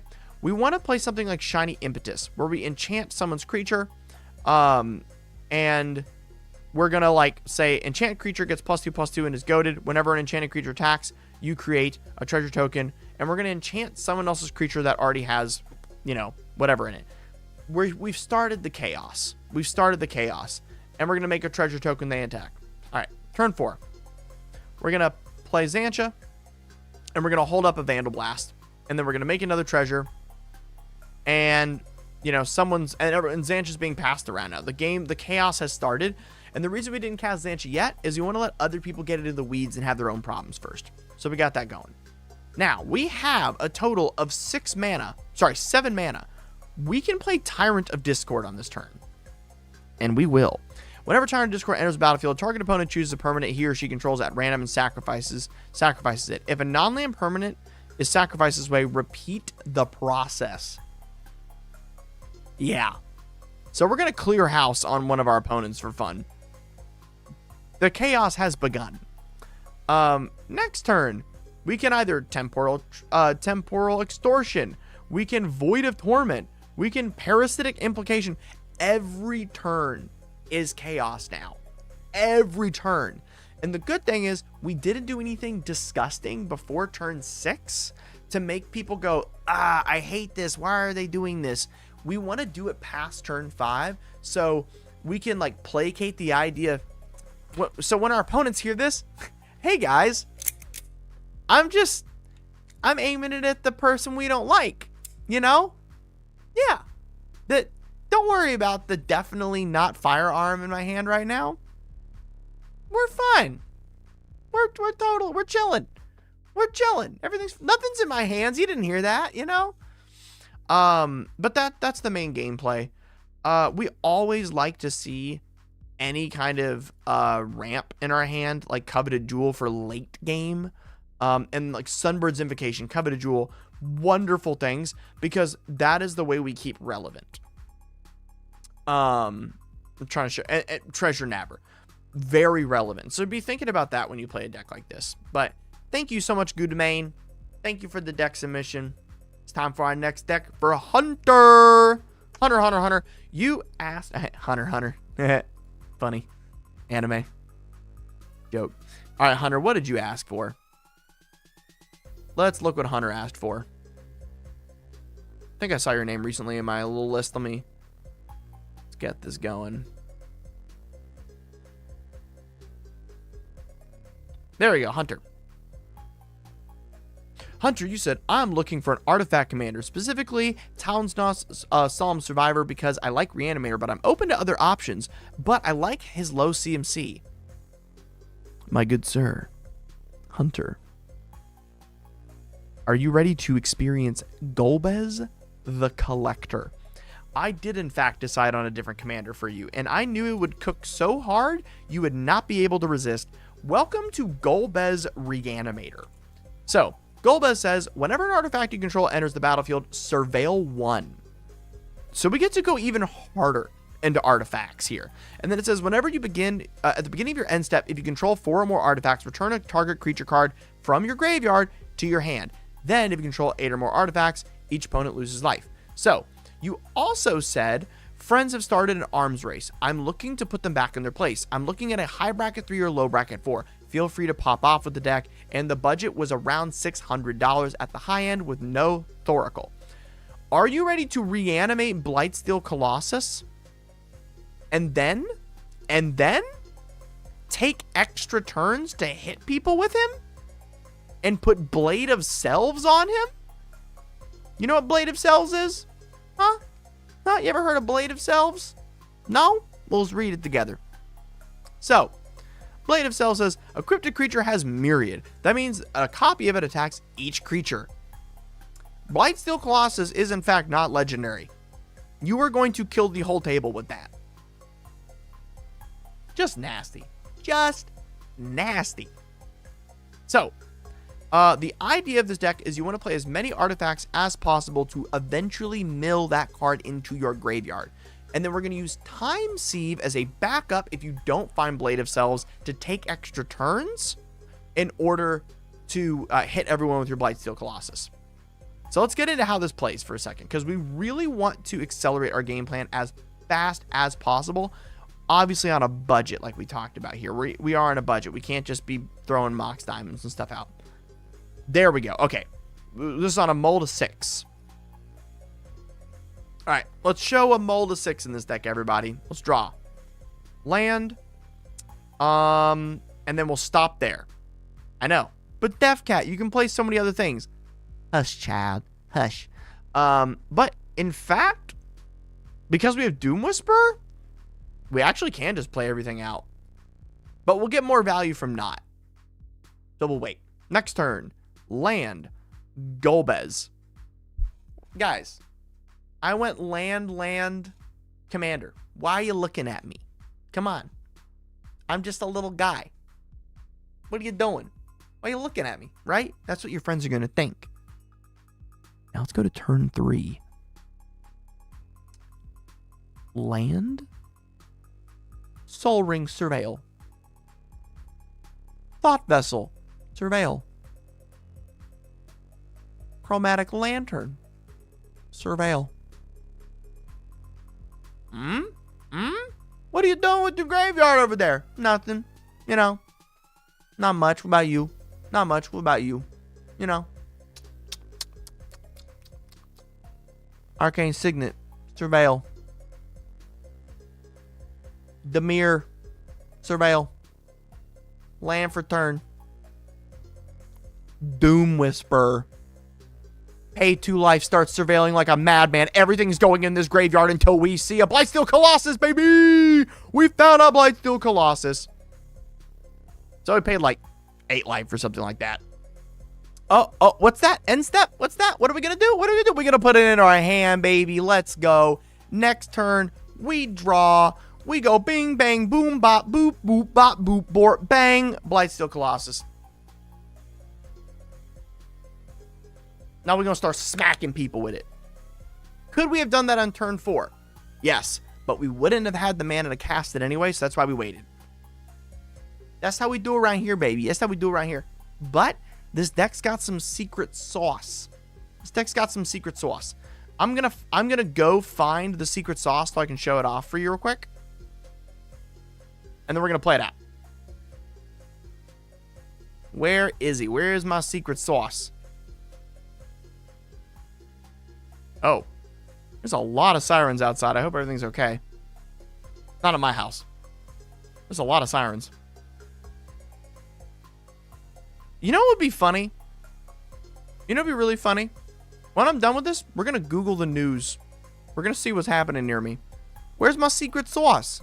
Is he at the bottom of the deck? Where's the lamb sauce? There he is. There's the lamb sauce. Okay. All right, cool. Put that on top of the library. All right.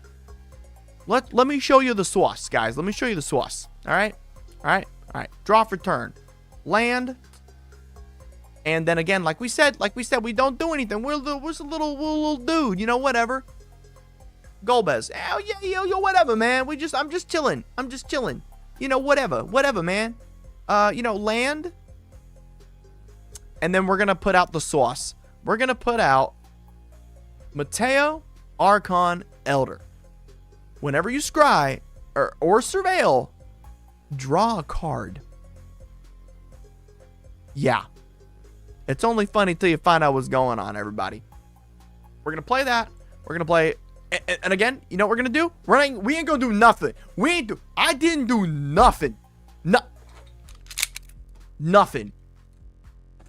I just dropped my mag. Ow. That's kind of heavy. Jesus. All right. Ain't doing nothing. Keep it on lock. Keep it on the download. They don't know what's happening yet. Don't show your hand. Next turn. What? I'm just chilling. Lotus Petal. Surveil? Yeah, I'll draw that. Then I'll surveil. You know. Whatever. You know. I'll cast Dark Ritual. I'll make 3 black. You know, why not? Who cares? Bing, bing, bing. You know what? I'm gonna cast a Thought Vessel. You know. Oops, I did make black. There we go. I'm gonna cast a Thought Vessel. You know. Oh, what's that? Yeah. You know, I'll draw a card and I'll surveil one. You know, whatever. I'll play a land for turn. It's turn 4. You know. Whatever. I'm gonna play Chromatic Sphere. You know. Yeah. Do I want to draw this or surveil it? You know what? I'll surveil it. I don't care. I'll draw this one. You know. No big deal. What's that? What was that again? Oh, I can keep going? I'm legally allowed to do that? Oh, okay, cool. I'm you know, the mayor's signet, you know, whatever. Do I want to draw something? Yeah, I'll draw something and then I'll surveil. You know. No big deal. What was that? I can keep going? Oh, okay. Yeah. I'll remove 1 mana from a tracker. Pay 2. 1 more. I'll do that. Yeah, you know what? I'll surveil and then I'll draw. You know, whatever. What was that? I can crack this. Pay 1. Time sieve? Huh? Oh, and then I still get to draw and surveil? Yeah, why not do that? I'll surveil, and then I'll draw. You know, whatever. Oh, what was that? I still got 1 mana left over? What was that? Huh? I'll save it. It's okay. Oh, wait, what was that? I can take another turn? Yeah, why not? I'll crack Time Sieve, put all my stuff in the graveyard. I'll take an extra turn. Why not? Why shouldn't I? Why shouldn't I? Why should I not? That's cool. Do we have any creatures in our graveyard? We have an Exhume. We don't yet. That's fine. We'll find him eventually. And then oh.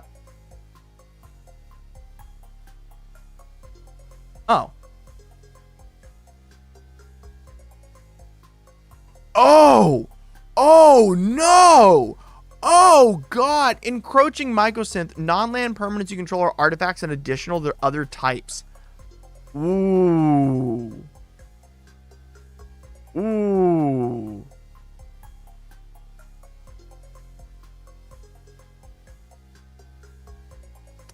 then we can... Oh, that was an artifact. We can surveil and draw. We'll put Entomb. We'll discard Entomb. We'll go grab Blightsteel Colossus. Bink. Put that in our graveyard. And then we will exhume him. Bonk. Now we have a Blightsteel on the battlefield.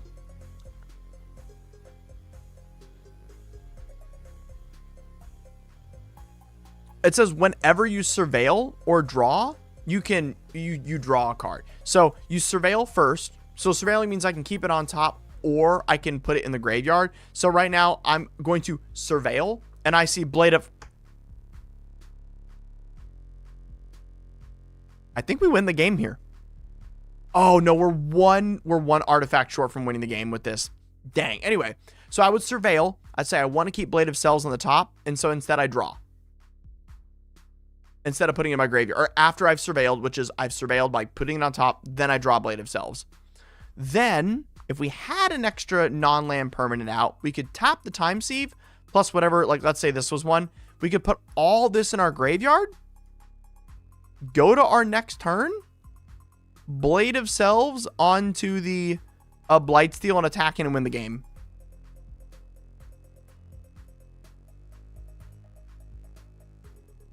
I've been buying Mateo lately to spec on right or wrong. Oh, 100% the correct spec. Mateo's going to infinitely go up. Infinitely. I don't think this card will ever drop in price. And I highly, highly, highly, highly, highly doubt Wizards is going to put this in anything soon. Unless they have a specific, like, commander deck coming out about scrying. And they're going to want to, like, put that in the pre-con. Like, at most. What is he at right now? Let's go look at Mana Pool, this awesome website that I am now sponsored by. What's Mateo at right now? If I could spell. I spell Mateo. Matoya. 20 cents. I'm buying me this tonight. That's awesome. I'm buying me one of those. That's cheap as heck. All right, y'all. All right, y'all. Let's get into jelly. And by jelly, we mean ooze. That's right, everybody. We have an ooze deck up next, submitted by Jelly. All right, Jelly. What was your deck submission? How did you describe what you wanted? Uh-oh, Google's being slow. Come on, Google. Catch up. We out here trying to look at decks. We out here trying to have fun. All right, what did Jelly ask for? Was he one of the first things I've made this week? He was. All right, let's roll that one back. Hold up. Let me go back to my earlier submissions. It's probably somewhere in there. Oh, wow, you were a very early submission. Jeez. Were you the first one I made? You were. Oh, okay, cool. I want Jelly Kindred. Put probably oozes. I'd prefer not to use Changelings or Eldrazi. I got you. So, I personally believe the best Jelly commander is Umori. The reason I like Umori is because I like the name. It's very cool. I'm kidding. It's not just that. The reason we like Umori, the reason this deck is fun to play, the reason you're going to want to buy it after I show you this is because cost reduction in the command zone is cracked. It's awesome. It is amazing. It is so much fun, and it is something that everyone should have the chance to do at least once in their life, and you should be trying it on yourself by now. So, what does Umori do? Umori basically says you get to play for your commander. You get to play to cast this thing. That's the whole point. You get to say, spells you cast of the chosen type cost 1 less to cast, and we're going to be choosing ooze, and oh dear by God, are so many oozes have a lot of generic in their mana cost. Let's see how much generic mana are included in all of these. 3, 5, 10, 13, 15, 18, 20, or sorry, 19. Let's see here. 19, 20, 22, 24, 28, 30, 32, 34, 38, ooh, 42, 44, 46, 48, 53, 58, 61, 64. There's 64 generic mana required to cast every single ooze in this deck, and we just lowered that number by 28 by casting our commander. Does that sound significant enough for y'all? Now, let's think of it this way as well. We can still play things such as Urza's Incubator to lower that, and Emerald Medallion. Now we're getting it down to like, you know, maybe 10 generic we're ever going to have to pay if we have all that out. Maybe. So let's look into how quickly this deck explodes. And I mean explodes. Let's get our first hand here. Okay. Not particularly happy with this one. Not particularly against this one. Sir Trekkie, you are a part of the Wizards one. So we're doing a big Wizard stream that was supposed to be today, but my cat peed on my costume. Yes, I am spoiling that there is a costume involved in that stream. So we have postponed the Big Wizard stream as a result until next week. Yeah. But I did get a new costume, so it's on. Don't worry. We're going to be slinging spells. It's going to be nuts. Not particularly happy with this one either. This is going down to 6. We are going down to 6 for this. It's a bit sad. Yeah, I made my cat mad by going to MagicCon Atlanta. That's what made my cat mad. Ugh. Yeah, I just can't in good conscience keep this on 6. Unless we drew like a mana dork, you know. Let's go down to 5. I can keep this one on 5. I can definitely keep this one on 5. I like this. I like this a lot. Yeah. Awesome. Awesome. We're going to put the Consuming Blob and the Ucleon on the bottom and draw for turn. So we're going to go Wooded Foothills, Crack, and we're going to go grab a Forest. Or no, not a Forest. They Underground, whatever. They are spiteful. They are very spiteful creatures. What do I have? Is it over? Okay, cool. I got Overgrown Tomb in this deck. Awesome. So Overgrown Tomb into a Delighted Halfling. Bink, bink, bink. Awesome. Next turn. We didn't luck out with the land. That's okay. We can pay for the colorless for Soul Ring here, and then 3 visits, and go put a forest card from our library onto the battlefield. I'm just going to do it this way. Does 3 visits specify basic? It doesn't. Okay, we can just go get the Bayou. Awesome. Very cool. We'll shuffle that now that I've seen things. Next turn is forest into an uncounterable Umori into an Orion or Oran Reef Ooze, and we're going to put a +1/+1 counter onto our Umori. Awesome. Next turn, we Snarl. It comes in tapped, sadly. And then we can put out the Mitotic Slime. It says whenever it dies, create 2/2/2 ooze tokens with whenever this creature dies, create 2 1/1 ooze tokens. And then we also still have the mana left to Crows and Grip someone's BS. So we'll do that because it's funny. And then we can attack in and get another counter onto our ooze. We brick and get a land. Brick, get a land. Brick, get mana. And that's what's difficult when you're playing these kinds of decks and why I don't normally recommend them. So I built what was asked for me, but I want to show you guys what I would suggest. I think this deck, although is all about oozes, would work better as a Slime Against Humanity deck with cards that allow you to play from graveyard. That way you can consistently keep casting oozes and having fun. The problem is that gets boring quickly, and you would like to, rather decks like this, where you get to play more of the different oozes. It's just not a very well, helped deck style. And so you need things like Rickshar's Expertise and other, draw spells in order to make this work. So you need Rickshar's, you need Bolus's Citadel, you need... Where was it?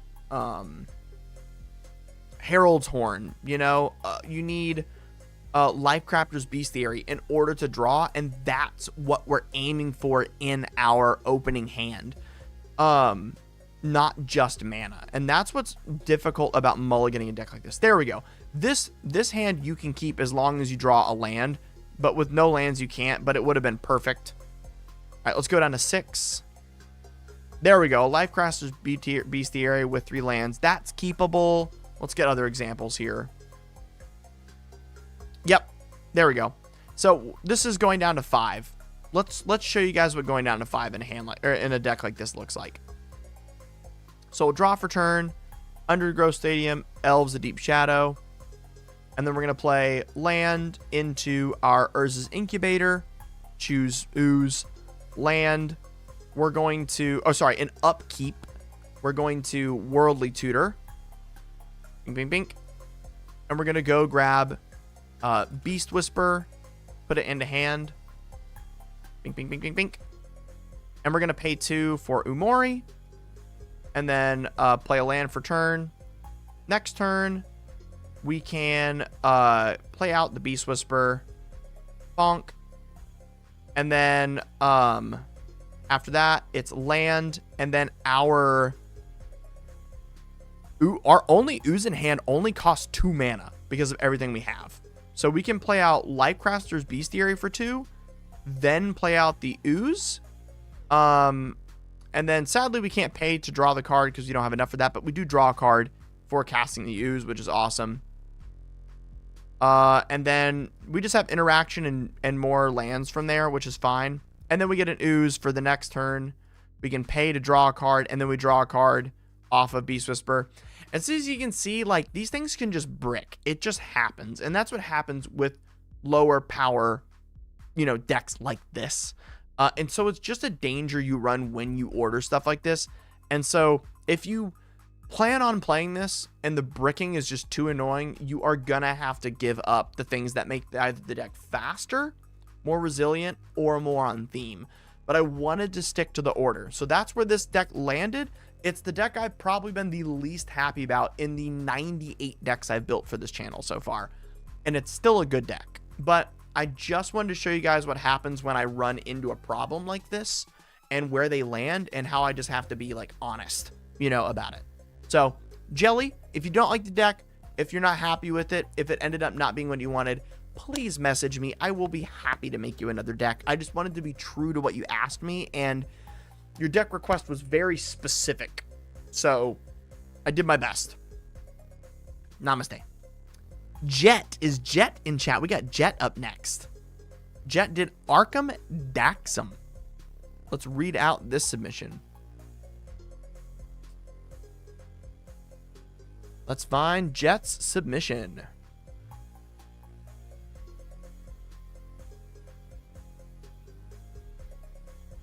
All right, Jet. There we are. Jet, you asked for Arkham Daxum, and you said you want... Okay, I'm not kidding you guys. It just says, I want artifacts everywhere. That is the entire theme and goal. Artifact everywhere. And then on top of all this, it says, I don't want Nevin Roll's Disc, Darksteel Forge, or Microsynth Lattice. No budget, go crazy. Big booms. Disgusting Resilient Podcast, heading off the night, dude. It's 1 a.m. here and crashing out. Tad, enjoy your stream. See you tomorrow. Thank you so much. I know this is a late stream for a lot of my European viewers. I do apologize. See y'all later. See you later. Jet, let's go into what makes this deck fun and why artifacts do matter and why you're going to have an insane amount of them. Let's get into this. We are going to be running an infinite combo with Dramatic Reversal with Isochron Scepter, and that's going to allow us to infinitely tap and untap all of our artifacts, making an infinite amount of artifact creatures, as well as allowing us to go get an infinite amount of things out of our deck using Arkham Daxum's activated ability. His activated ability says, drum roll please, as I pull it up, and then let me make it the currently being brewed commander. Boopity boopity boo. Arkham Daxum says, tap, sacrifice, target artifact creatures, blah, blah, blah, blah, blah. Tap, target artifact creature's controller sacrifices it. That players may search their library for a non-creature artifact card and put it onto the battlefield and shuffle. So, as you can see, we use any of these nice artifact creatures that we have in our deck, bloom, and we're going to be activating it to sacrifice it and go get any artifact we want from our deck. And we are going to be getting a myriad of artifacts in this deck. We love things like God Pharaoh's Statue, the Magic Mirror, as well as Mire Turbine, but we are mostly going to get Isochron Scepter and or the One Ring, and eventually we put that and we imprint the Dramatic Reversal, and then we can go wee and have fun. So this deck is extremely straightforward. I have nothing much left to say other than the fun thing I did to make this deck a little bit more nasty than most Arkham Daxum lists. So this Arkham Daxum list is running Tezzeret Cruel Captain. This is effectively the secret commander, and if we see it, we're going to have an insane amount of fun. The other portion of what makes this deck so much fun is being able to have the Walking Ballista make infinite mana cast. And that is the main win con for this Arkham list versus other people's. A lot of Arkham Daxam lists want to be running some nasty artifact combo. We want to be running infinite mana into Walking Ballista. And we're going to be using Marvin as an extra activated ability in order to do that half the time by being able to use Arkham Daxam. The last thing we want to be doing in this is going to be using Pithing Needle obsessively to stop people from stopping us from doing our thing. That's like a really big portion of this. I do have 2 more decks left in this stream, but I'm going to be very straight with you guys. I have a headache. I need to stop streaming. I have 2 more left. Oh wait, no we don't. We only have 1 left.